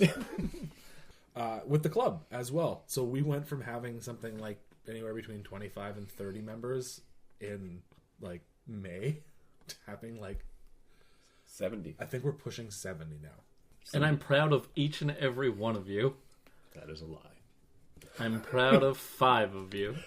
And yeah, and Raphael, if you're listening, you're a member for life. We've decided No, I didn't. Well, until you stop helping us out. until you stop helping us out. Yeah, Raph, huge shout out. Just gonna give him a huge shout out. Every time we run an event, he comes in early, opens the store, and hangs out and watches us play. Just because he's a pretty awesome dude who loves the hobby. I think Raph might just be the like perennial best sport. I can't sing that guy's praises enough. He's just a good guy. Remember when he won the doubles tournament? Yeah. Yeah, I was gonna say, didn't he win something? He won best sport. So funny. It was the best. So yeah, we've had a huge year as a club. We built the 6 tables. Mm-hmm. More than 6. No, 6. No. We did the Mars table this year as well. Cool. What else did we do? So Mortals 2016? Yes, we finished that in 2016. We're getting old. We are. Yeah. Oh yeah. So you guys want Cool. to pitch in on the club growth?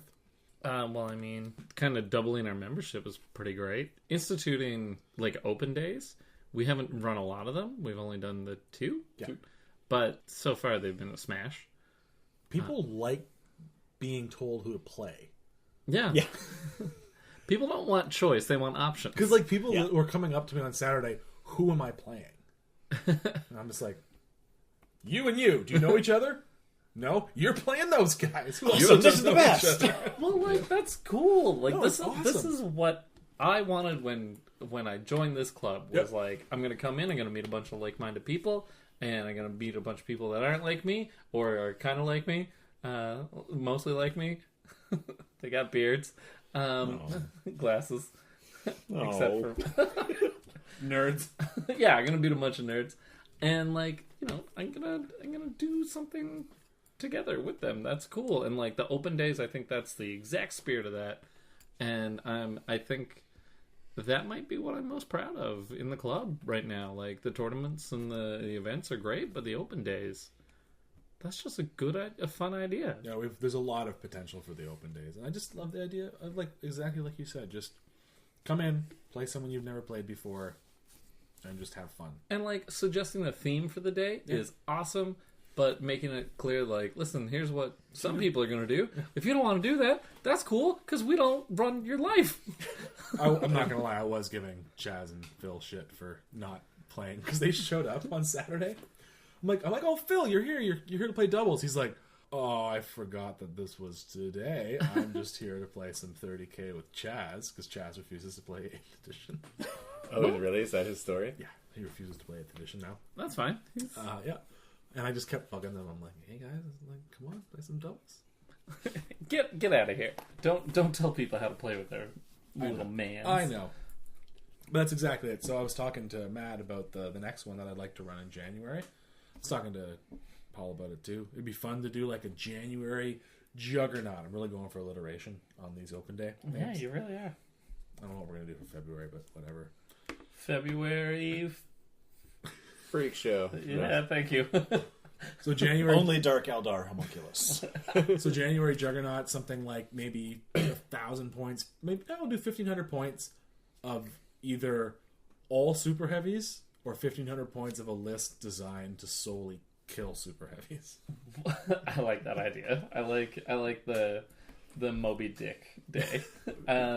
What I would love to do for an open day, and it would take a little bit of doing, is have someone who knows what models you own build you a list. Ooh. Or switch. Yeah, switch would be cool. Like deploy and and then switch.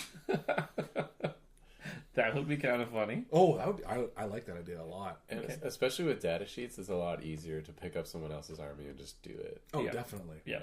I think it would just be hilarious to just be like, switch armies now. And you know, it'd be funny. So if you catch everyone off guard, so you're like, okay, everybody, you're paired up. Now everybody deploy, and then doesn't matter how fast you are deploying. Like, you just wait, and then we're gonna tell you what to do next. Okay, now everybody, now that you're deployed, roll for first turn. Okay, Now switch sides. That would be so nuts. I really like that idea. I think we would have to like give more notice. I love that. No, you idea. just have to be like, something really, really wacky is going to happen. It's going to be like, unlike anything you've ever done, come with a normal army. This is the point level. and an Be open mind. I would say some people like you to ask before you touch their dice or move their models. I think saying the guy across That's from fair. you is going to be picking up your models and rummaging them around the table might Yeah, That's fair. ruffle some feathers if they knew what they were going into, maybe. yeah. But I do like the idea of having it sprung on people. So maybe we do it after the sign up or something. You know? Right, so like beforehand. Yeah. So, right. But Yeah. I the cinematic potential for like just the faces people would pull. Everybody rotate 180 degrees to the left. Yeah, that's some like Or just for everyone laughs. shifts one table or one spot. You're not even playing with the dude who was on Who the was table. on? No, someone else. So you can't even ask him questions. Hey, like, how does this unit work that I'm about to use to kill I don't you know. with my... What is a shock Taka gun? Yeah. Oh yeah, no. Well, like talking to Dave, he was like, "I don't know what a melty gun is. I've been playing Dark Eldar for years." He's like, "I know what blasters are. I can spot a blaster." I was like, "I don't know what any of that stuff is." Yeah. I feel bad for anyone who gets the Admech or the Tau armies. Yeah. The Admech stuff is bananas. Every name is gibberish. Yeah, just it's like Wait, so you have incense? What does that do? It gives you a cover save. What? You have a 15th century matchlock weapon that shoots plasma? yes, I do. Yeah. So yeah, the open day I think is a roaring success and will sung in all the songs about Hogtown 40K. And we'll touch on this in a bit, but there's a recent publication by Games Workshop that also includes a lot of stuff for ongoing campaigns and leagues and stuff. So there's a lot to draw on from there. Because I know there's been an interest expressed in leagues as well, because we didn't even mention the league. Summer League was great. I The loved it. Summer League was another fantastic club thing that just got different people to play against each other. Yeah. And that was literally me just hitting randomize on an Excel spreadsheet. Some weeks worked out better than others. Is there anything Excel can't do? Yeah.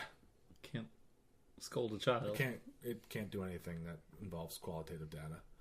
Yeah, that's true. But it wouldn't be able to. Won't make you breakfast. Guys, I think I need to break up with Excel. It can't love. I really need to break up with I Excel. got so obsessed with Excel, like doing the spreadsheet for the tournament. I'm like, I'm going to do conditional formatting. So when someone says yes in this box turns green. I love that stuff. Like, I know, me too. I want to make drop-down menus. In each They are square. exciting. yeah, They're exciting, you know. dude, just seeing someone hit Control Shift L to sort stuff, I'm like, we can hang. Yeah, or Does filter. that? Yeah. Uh, Filtering, sorting, I'm living a lie. referencing other workbooks. That's crazy. That's pure insanity. I know. So, what are we talking about that has to do with Warhammer? Excel? You don't do all the math in Excel before you play a game like he does? Yeah. Math hammer. Every point efficiency of every unit in the game. Then proceed to lose all your games because you're just terrible at Warhammer. We were playing Nick G for the first time, and something happened, and he was like, "That's not how I math hammered it out." I'm like, no, it's never going to be. No, Math Hammer is like a good way to spend points, but it's not a good way to like pin your strategy. No. Yeah, so I think that anything else we want to sum up for 2017? I don't know anything else in the club. We did everything good. Everything was good. I had a baby. That was 2016. Yeah, but you know, like she You turned raised a one. baby. That's Wow, Raised Nick. a baby. Just get out of here, Dad. Kids. Yeah. No, it's. I remember her being yay big, Yeah, Yeah. and now she's yay big, and has hair. and and can almost walk. It's crazy. It's very loud. So yeah, she was like screeching at Matt when he was at her. Because you don't got a beard. Yeah. Yeah, who's this man without a beard? Ah! That's a very masculine woman. Look, I'm getting the hint, guys, but I'm doing the best I can Okay. with what I've got. Shoot. Cool. So do we have something else on our list? Yeah, we do, but I'm just wondering if we had anything to wrap up for 2017. Oh, right. 17? As always, I want to do more hobby events, but, you know. It's on you. Okay. Ooh, the airbrush one would be cool. Yeah, I can't do that. No. I don't own an airbrush. And Paul's like, don't look at me. Yeah. Yeah. But no, organize. Even if you wanted to run something on an open day. Yeah, I'm going to announce. I think in January I'll do another weathering one. Nice. Bring in powders, bring in sponges. We'll do a survey, see what people want. Yeah. People seem to like the weathering. But did you do a basing one? No, not yet. Basing might be good because your bases are super simple and super good. Mm-hmm. Because you know Paul's motto. Simple done well, baby! That's why he does so well.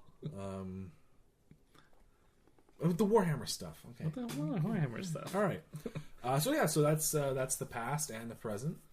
So after that becomes a cyclical time loop that we can never escape from. No, we go to the future. It's just Yay! the future is just a wacky concept. Like, I think it's what makes humanity different than animals is that we have a concept of the future and can think longer than a day in advance. but the thing is, there's no such thing as a day in advance. But there is. There's not. But there is. There's just present conditions that happen to you. But we can think about a day in advance because that's what makes humans different.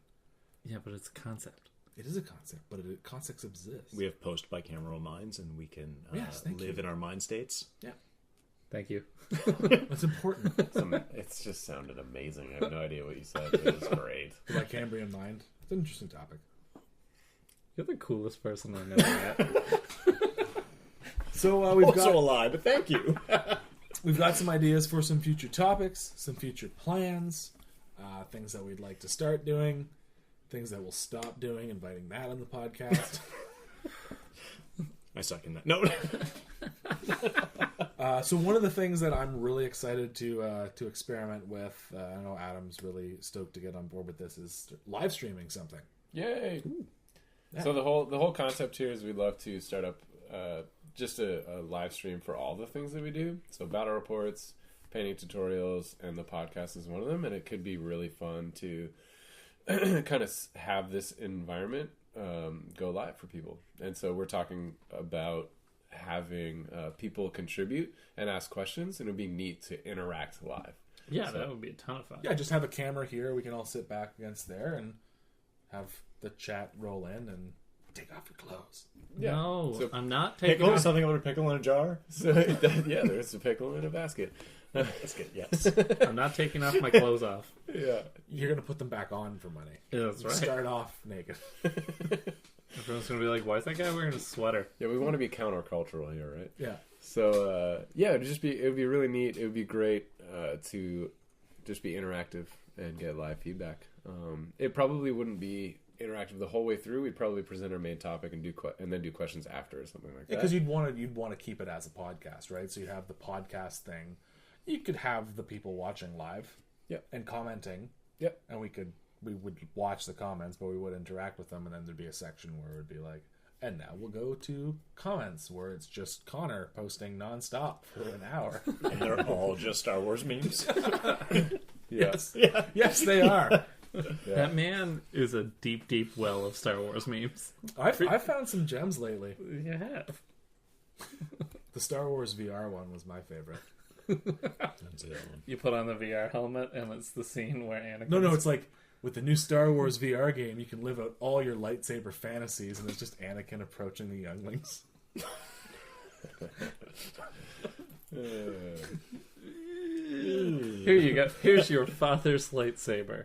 Once he'd murdered 30 kids with it.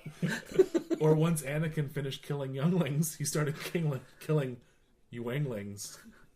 The American beer. Oh, the That's weird story about the name of that beer, but we'll get to that later. No, this is the perfect time. Oh, so Youngling is an American beer started by a guy who moved to America from Germany, whose name was Youngling, Jung, and he thought that sounded too foreign, so he changed his first name to Young, Yeung, to sound more American. Yeah, it definitely sounds foreign. Yeah.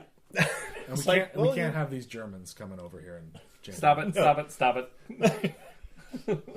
Just line in the sand. Nick's sarcastic political commentary is not allowed. No.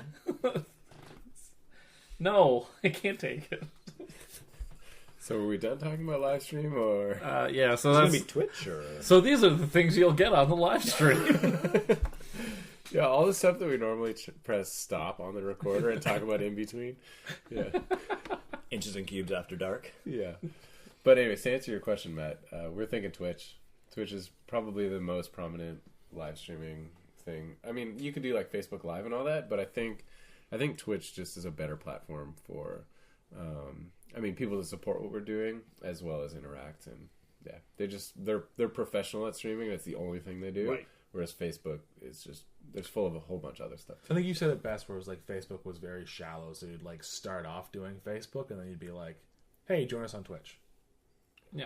Yeah, that'd be a good way to kind of transition people. That was your suggestion. Yeah, Was it's- it yours it's or was weeks it mine? It's weeks later. I don't remember. It was definitely Adams. I think it was mine. I think it was Paul's. I think it was Adams. I think it was I'm mine. the only one who remembers this conversation. But Paul's smart. It just sounds like something you would say. Yep.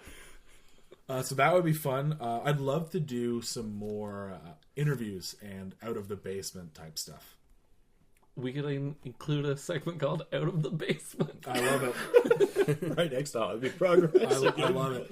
So we could talk to people in the community. We could talk to the owners of Sword and Board. Meeple Meredith will ever have us. Nope. We've burned that bridge. No, we have not. Yes, we No, we didn't. We shut down the burning of the bridge after to Meeple. after everybody crapped on Meeple Mart. No one crapped on Meeple Mart. Okay. I wasn't involved in that thing. But, so I think it would be fun to do some interviews with people. I know you guys are going to the LVO. Even Skype or a phone interview with somebody who would reach out to some people. You can bring a laptop down as long as they'll let me take it on the plane. No, I Do a meant Skype interview from there. that too, but I meant like with somebody who's not here. Oh, yeah. Yeah. You can be there in person. Right. We'll just give you a phone. You take your own phone and you can record the conversation. Yeah, I'm not giving you anything. I might give you this phone, actually. Because it was free. Yeah, that's right. I'm just rolling in phones. So out of a basement would be good, as well as just maybe a fun thing. Actually, at an event, do a little segment with an interview with somebody about going on. What's You going guys on ever at the done event. live battle reports? No, but if we do the Twitch thing, which I have all the cameras for, I'm getting 4 HD, like basically industry standard live streaming webcams. So 4 would allow us to do battle reports, get a dice box, get each player's face, and then the game. And then Cool. then we'd have them to do the podcast and painting tutorials as well. So Nice. No, that's awesome. What else did I have on that topic? I don't think I had anything else. I really like Out of the Basement. That's such a good idea. It is definitely a lot of fun. Mhm. It'd also be cool if we had, and this is more from a technical aspect, if we had the opportunity to post pictures and links to go along with each episode. Yeah. Just a cool little thing. So if we're talking about something, then like a Star Wars prequel meme, we can just throw that up on like the comment section. yeah, this was talked about in this episode. Or being more serious, if we talk about a painting technique that Paul's used or that you've used, or God forbid I use a painting technique, we can throw that up on a picture, and like you guys can like put a little comment just being like, here's what I did here. Yeah, we need even to have our own database of stuff on the YouTube. Like, this is dry brushing, this is salt chipping, but that takes building our own database. Jesse's been doing those animated GIFs Yes. of his models with their like rotating and The Lazy Susan. those are pretty impressive. I That's- like to that's see a like good idea. a repository of like when you're doing a commission or something like that. I see like the little. It's cool. Yeah, no, it's I'm a great terrible idea. at photography, so like mine always look like crap. Just but get a yeah. tripod and 3 lights. Yeah, You're good. Yeah. I can make anything look beautiful. I have one light. Yep. So triple that. And is it stuck in the ceiling? Yep. Okay. So Yeah. Doesn't count. That one. Quadruple I it. sold Adam a photography light box for miniatures. Nice. Yeah, you still use it? When I'm taking pictures of one or Yeah. one model at a time. Yeah, Yeah. It's not that big. Yeah. But yeah, I mean, light boxes are easy to make. Yeah. So that's that. Then, like, Future episode potentials? yeah, if anyone out there has something they'd like to hear us talk about that is related to Warhammer 40k, Even loosely. loosely, very loosely, we'll do it. We'll do it for money. Yeah, so we'll What else just would you do for money, Paul? get in contact with us. There'll also be a section on the survey for that as well. We'll definitely be covering some Necromunda stuff as that rolls out. Right now, I'm really hoping that it gets support for a longer time and isn't just like the Assassin game. The fact that they are releasing Orlocks is pretty good indicator. Blood Bowl's been doing pretty well. They're still going with the Blood Bowl stuff, aren't they? I have no idea. I think so. Yeah. Yeah. Forge World keeps. Well, yeah, even Forge World. And Shadespire is apparently amazing. I haven't played it yet, No, but a lot of people are raving about what it. is that? It's Fantasy Necromunda. Well, but it's like No. really quick. No, it's it's not. like there's a card, so you build a deck, and you have like 3 or 4 miniatures each, and the games only take about 15-20 minutes. But I think they're really trying to go with a tight. It looks like there's a grid-based system, like a hex-based system.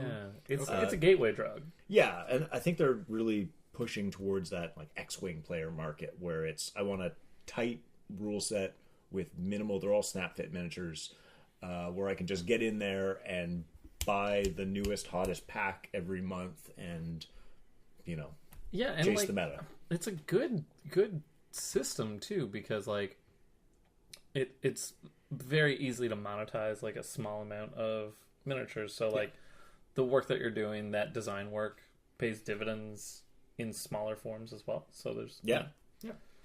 I really hope they don't dumb down Battlefleet Gothic. It's too complicated as it is now. So what do you want? I don't want it to be dumbed down to X-Wing. Oh, okay. Yeah. But do you really find it complicated?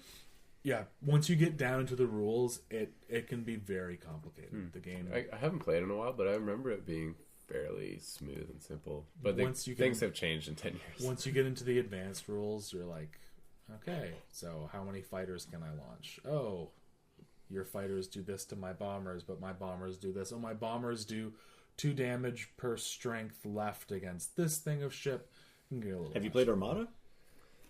The game on No, the X-wing, the big version of X-wing. No, I have like not. the fleet. I'm wondering if that would be sort of the midway point between old BFG and X-wing, because it's like you have commands and you have to pick your commands for your capital ships a couple turns in advance so that Yeah. they can turn and that sort of thing. But it's not super overwhelming with rules. I like Battlefleet Gothic. I want to start playing it again. Do you think they'll do that one for next Christmas? I hope so. Yeah, I'm excited. Like, I've been posting trying to track down a Space Marine fleet for a couple months. It's not going to happen. What do they have in Sword and Borders display case? Isn't there one for sale? Imperial, but not Space Oh. Marine. Imperium okay. and Chaos. There's like Space Marines are so rare. I want those old AdMech ones. Yes, there's a guy. Also rare. There's a guy who plays. I think his name is Garrett. He has a full AdMech army. Fleet, Nice. which is awesome. So I guess all this to say, there will be future episodes on all of the specialist games that come out. Oh, that are 40K related. We got carried away there a little Heyo! bit. Yep. But if anyone wants to play Battlefleet Gothic, give me a shout because I need a refresher on it because I only got played since earlier this year. Yeah, so we'll do a Necromunda episode.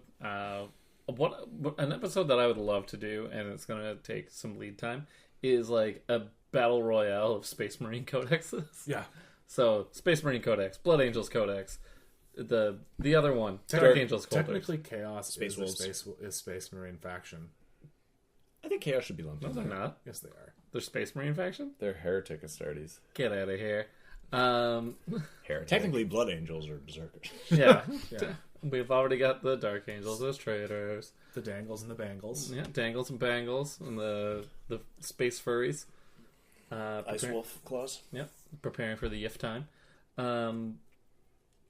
Any other Space Marines that we're missing? Death Watch? Codex-wise? Death Watch. Don't you have a Death Watch army? No, You I have a don't. Death I Watch have army. Death Watch army. Then we do the Grey Knights and just kind of smash them all together and see what happens. Hopefully the Imperial Fists get their own codex.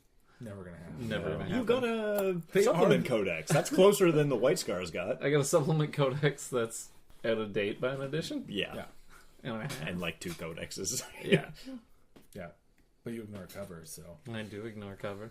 But the idea would be once they are all out finally, We let's just- rank them in order, pitch them against each other, and see Yeah. which one we think is Yeah. the best. Yeah, so that'd be a fun episode. oh for sure. What else? You got any, do you have any, was there anything else in this? Well, we know there's going to be more Horus Heresy stuff coming out. So when the new Horus Heresy rule set drops, we're definitely going to do an entire episode on that rule book.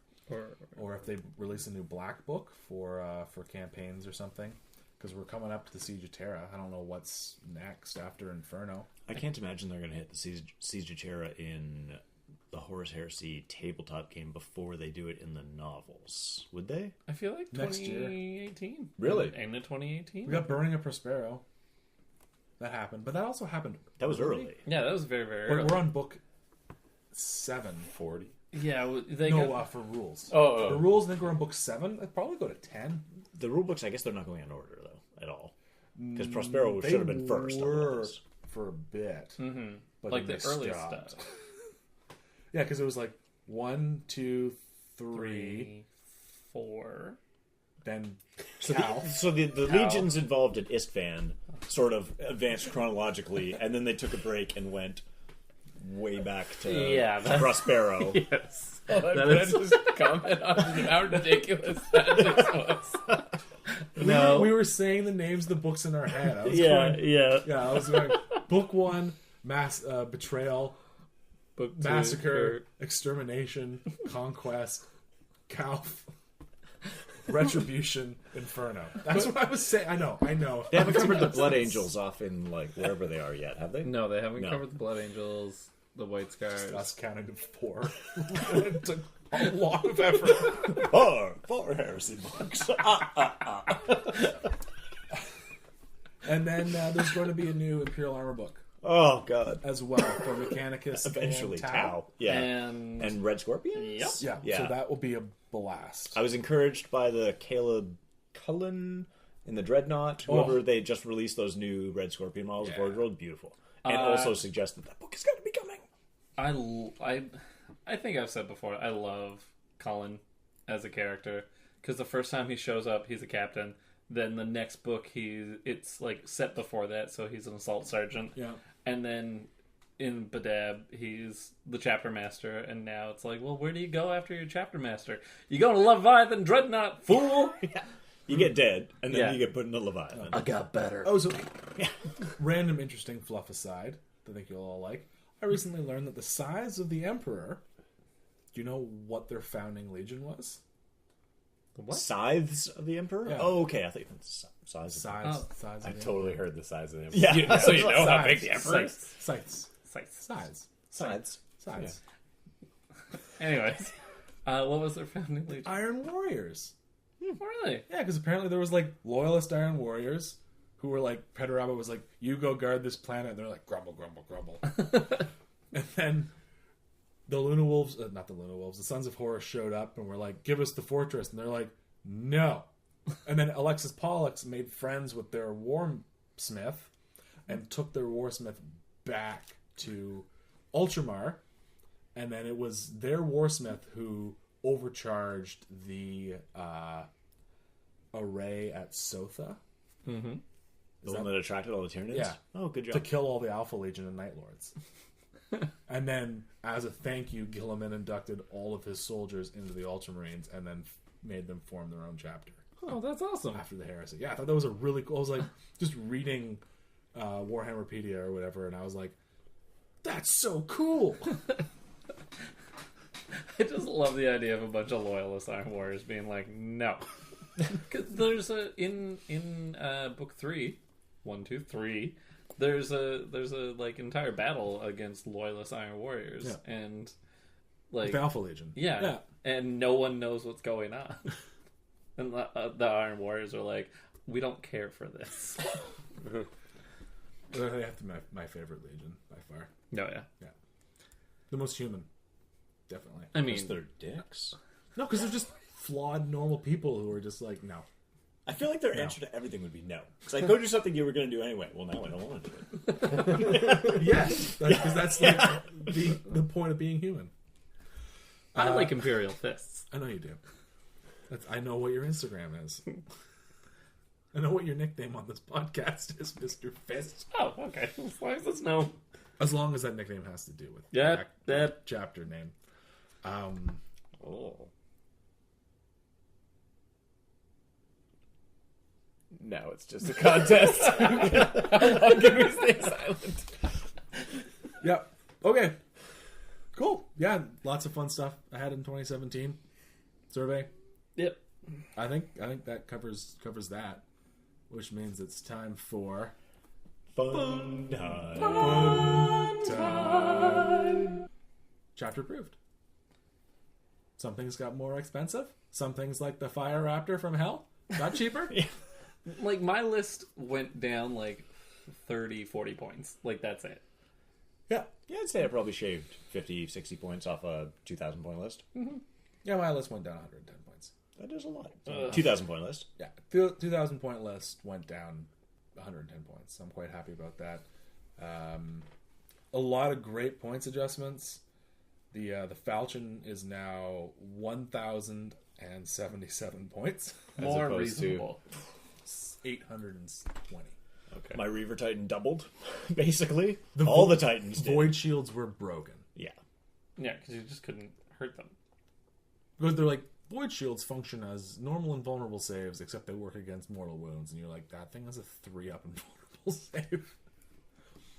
Dirty. And I think the point of that was to remove them.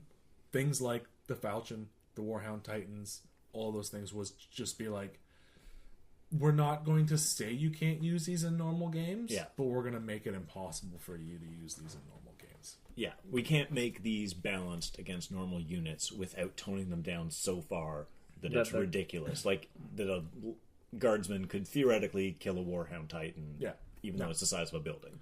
Yeah, so just remove them from even being considered for like a 1,500, 2,000 point game. I'm totally fine with those increases. And just across the board, I feel like it balanced things out. There was some weird stuff that they did where, like, for the Imperial Guard, they were like, a meltagun wielded by a model with a ballistic skill of 4 up, it's worth 10 points, but a meltagun wielded by a model with a ballistic skill of 3 up is 15 points. They had done that with Plasma already, Yeah. and then did it with Melted too. When did they do that with plasma? I think it was when the Codex came out. From Index to Codex, they changed Oh. the price of Plasma guns because they were too cheap. So You look really confused. Is it more? Wait, did you say it was more expensive for Ballistic Skill 3? Yeah. because 3 up. three It's three sorry. price. Yeah. Sorry. Additionitis. Yeah. Cross some wires and Paul's brain. Yeah. Which is so that's how things used to be when You had a codex and it was in the entry. right. Yeah. And because you get more value out of that, and so I understand that. And so they kind of shot themselves in the foot when they said a last cannon is a last cannon is a last cannon. Yeah. No matter who has it, no matter how effective it is, right? A power sword is a power sword is a power sword. Or No, Power Fist. No, Power it's Fit, not. yeah, that was terrible. It's Power like, Fists were the worst because you're like, that's a strength 6 weapon on a guardsman, and it's a strength 8 weapon on a, Yeah, that insta kills Marines totally. yeah. on a Marine. Yeah. There should be like at least a Power Fists went down, 8 points, I think? Because I know my Cybernetica Datasmiths got cheaper because they're terrible Power Fists. They changed Power Fists from 20 points to 12. Yeah. And Chain Fists, oh, that's the big one. Chain Fists are now playable again. They went down from 24 points to 14. Yeah, that helped me out. Yeah, I got lots of Chain Fists. And I think the double, or did you mention this already in the last podcast, the double Dreadnought weapons? Double Dreadnought weapons are huge, and another errata from our previous podcast. I did make a mistake. When a Dreadnought is equipped with 2 close combat weapons, he gets a bonus attack. I think Okay. what's more important is I was correct. But I think you were correct because you were thinking of 7th edition. Okay, Wait, No matter why I was correct. okay, small beard. Get out of here, medium beard. Yours just is more Yeah, I can fluff this. Mine's more monstrous. Oh my goodness. Now Paul wins that fight. That's what I've been doing. I've been sitting here going like this for a couple minutes. For anyone out there, Paul's fluffing his beard out. He's Yeah. I don't know if he's looking for a mate or if he's. I'm about to spit poison. Is that how you look for a mate? Yeah. Isn't Yeah. Anyone catch the movie reference? I know this one. Yeah, Jurassic Park. Nice. Of course. Also, dinosaurs in real life do that. Also, lizards. What? Yeah, There, so are, dinosaurs there are no dinosaurs in real life that split poison. There's also like no dinosaurs in real life. Yeah, well, there's that. But there is. They just don't exist. Yeah, now. go show me them. They're in the museum. Just they want you to believe. Just because something died doesn't mean it stopped existing throughout all time. No, well, that's not what I'm opposed to. Guys, we're not here to decide what is and isn't. Real life. Our Dinosaurs, whole podcast is based on something that's not real life. Exactly. We don't want to go pulling that thread, all right? the whole sweater will unravel, and one of us will be naked. Has anybody gone through the I love that song. different mission types and terrain rules and whatnot? For Weezer. If you want Oh my to God, we're talking about- destroy my sweater, Oh, yo. pull this thread. I have, to answer your question, Matt, I have. Let's walk away! let's walk away. Okay, before you talk, because I know you really want to say something. Matt, can I just ask you a question? Yeah. Do you remember when, like, the eras of the Eden Center days when all we would do is just blast the Blue album? Yeah.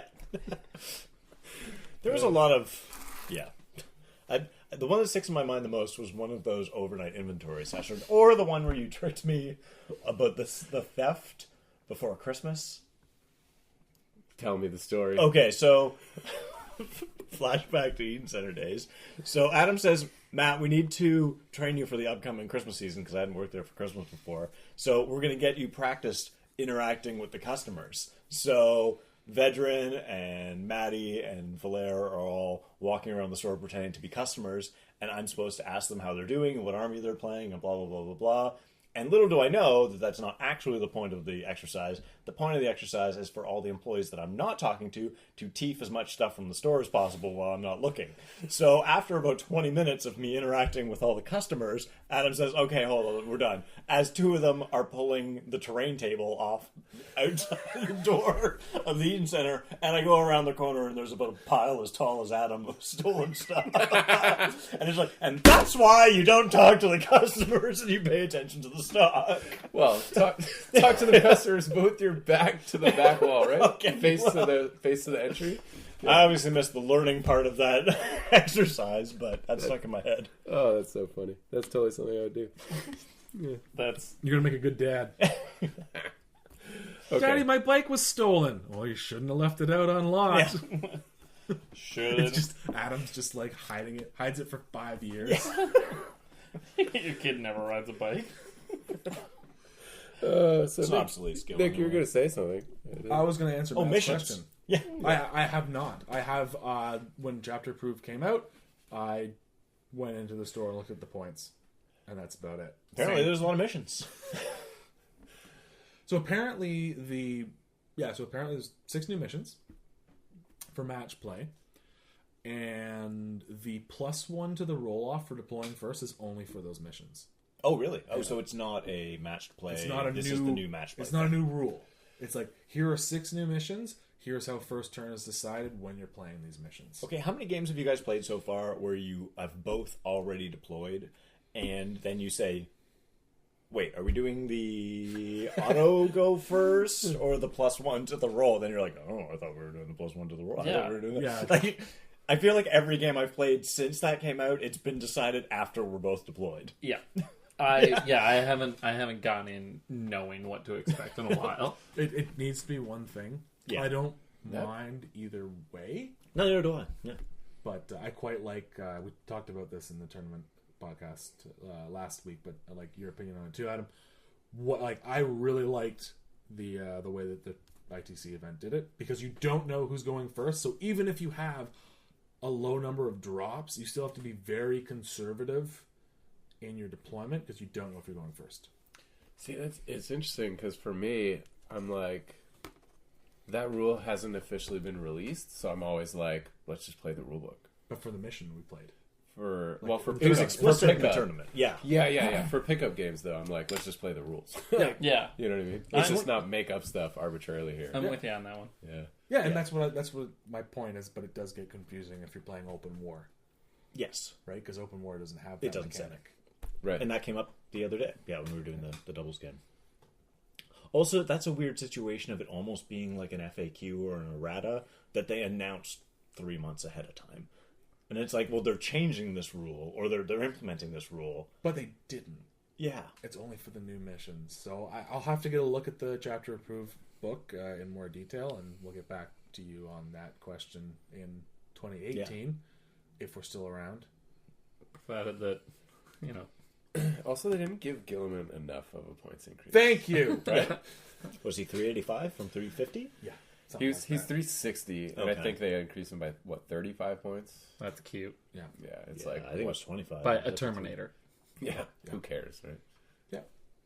Yeah, no, it Especially when everything else in the army got cheaper. Not everything, but other stuff. I think intercessors are proper now. How much are intercessors? They went down by 2. So they're 18. 2 points. Plus- Okay, so you saved so- 10 points on a unit. Yeah. Yeah, so in your unit, in your army, you saved 30 points. Yeah, that's great. How much did Gilliman go up? Yeah, 30 points. Oh, But I'm really excited about the Inceptors one. Oh, yeah. I love the models. Yeah, I have 2 units of them. One's painted, one's almost painted. I mean, one will be painted in 2 hours' notice. Yeah. Whenever you need them painted, you just let me know. they were pretty... Even I cranked them out pretty fast. They're pretty blobby, roundy models. Yeah, so that's cool. The points decreases. There weren't many that Zinch flying the super chicken Auto. people were calling them. Autoerotic asphyxiation chorus. Yeah, went up 900 points. no. Something absurd. It went from like 800 to All 1700. All the demon titans Yeah. did. Because they were like, we have 3 vulnerable saves and have 25 wounds, and we can kill anything. Yeah, and we're 100 points more than a knight. Oh, speaking of which, did they change like horrors and brimstones and all that? No, I don't think they touched Points that. values? I'm not sure. Oh, maybe points, but they didn't change the rules or No, anything. there was no rules changes in chapter approved. Which I like their philosophy around that. Yeah. Yep. Yeah, definitely. That's a codex thing. Points is where things can be balanced. One thing that I was kind of bummed out by was the vehicle design rules. Yeah, It was just Land Raider design rules? and it was only power level. So you start off with a Land Raider, and you start off with a carrying capacity. You add guns and take away carrying capacity. and And given It's only for open play. then a lot of those It Land should Raiders only already exist too. Yeah. I mean, it's not like you couldn't already take a Land Raider with Hurricane Bolters or Flamestorm Cannons or Las Cannons. Yeah. It's like, do you want one with Flamestorm Cannons and Heavy Bolters Yeah. instead of an Assault Cannon? It Never. wasn't that special. Yeah, That's more of a proof of concept. Yeah. Let's but they could have gone the other way and made it matched play and old vehicle design rules where you're making Dark Eldar Raider land speeders out of deodorant I'm about bottles that. or whatever. And What was? Oh, there was one. there was like 90 storm bolters on a Rhino or something. Yeah. There was also a rotary Earthshaker cannon. Yeah, It seems was just like legitimate. 6 Earthshaker cannons that were like on a rapid fire revolver thing that you could make in the old vehicle design rules. Why Take not? 2. As sponsons. Is it good? Take 2 of them. So yeah, well, chapter approved. I really like the idea. I think it's a way for them to future-proof 8th edition. Like from now on, they don't really have to release a new edition for a long No. time because they can update the points and just keep re-releasing codexes. And As long as Battlescribe keeps updating it, I don't care. Yeah. Some units, I think, eventually they'll need to, because some units just don't work regardless of points. I think, as I'm thinking intended. of Fulgurite Electro Priests. No, actually, they're not too bad. I mean, for a certain point, I mean, they do what you think they're going to do. Yeah. But some units, I don't know. I just, Do you have an They example? not off the top of my head. I just feel like it. Yeah. No, I'm just curious. Well, like, okay, so the Inceptors come to mind only because I don't think that, like, they're great at the points, or they're maybe not great, but they're decent at the points that they are now. It's just like, what What do they role- do? yeah, what role do they fill? But I'm not taking them for infantry killing, and I'm not taking them for combat, and I'm not taking them for moving because they're only 10 inches. Like, Adam's got an answer. yeah. Deep fields deployment, because that's where I really like. But then there's. But could you take assault marines or vanguard vets for that? I don't know. Are they good? Yeah. Well, they're half the price. It's like if you just need a guy downfield, there's a lot of things that'll do that. But they do have pretty high output of shots. They do. Yeah, I don't know. Like, when people, what's so annoying is like, that, like you just said, you got 5 cultists, 10 cultists sitting on objective in the very back. Yeah. Simon totally got me on that in our game. Yep. He just had 5 little grots sitting on his back objective. Like, come on, you know what I mean? Like, that's what, 10, 15 points? That's like doing the work of 100 to 200 points of mine. Oh, so you're saying your list is weak. Yeah. Because I couldn't get to the backfield, right? Right, but so they would be a good addition to your list. Yeah. So totally. they do fulfill a role. They remind me of like double burst cannon crisis suits. Where you're like, Tao's not really hurting for strength 5 shooting. Like, do I need to put 2 burst cannons on this crisis suit, or could I take anything else? I think we'll see a Primaris Codex. I think one of the things that you think so? hurts. I think so. That'd be that great. hurts interceptors. That's what they're called, right? Inceptors. Yeah, of course. Can you make the noise What one? from Inception? Is there a noise? Inceptors. I totally watched that movie again. It's amazing. But there's no option to like drop a character with them. I think if you could put down a character with them, Yeah, then this they're is, awesome. This was my the thing that bummed me out about the Space Marine Codex this time around, where it's like, all right, you got access to cool stuff like Gravis armor and jump pack Gravis armor. You can't put it on any characters, and no one's customizable anymore. Yeah. Woo! Are you excited about that? Like jump pack chaplain. Why not? Yeah, in Jump Gravis pack armor. captain. But like Primaris ones too. That's what I mean. No, Yeah. no, that's what I mean. No, you can have a captain in a jump pack. Yeah. You can't have a Primaris captain in a jump pack. No, because they're not cool. They don't get the latest technology, even though they are the latest technology. You can't put them in a rhino because they're too fat. Or dumb. Or something. Yeah, so strap 2 ancient turbines to their back and just fire them at the enemy. Like that's still a missed opportunity for I'm me. wondering if the old rules didn't the what was the ramming ship that Forge World had? The Kestis assault ram. Didn't it say that it always transported 20 models regardless of armor type or something? But it can't transport Primaris. Does it say that now? I was thinking that was one that it was like open season, put 10 models in here, we don't care what it is. I was like, wait, did they specify? If Connor ever wakes up from his coma, he'll confirm that because he has a cestus. Well, where he is, you can put Primaris in the Kestis. Kestis? Castus. Casus. Cestus. No soft season Latin. Yeah, but Inceptors. Incestus. Say goodnight, Matt. Good night, Matt.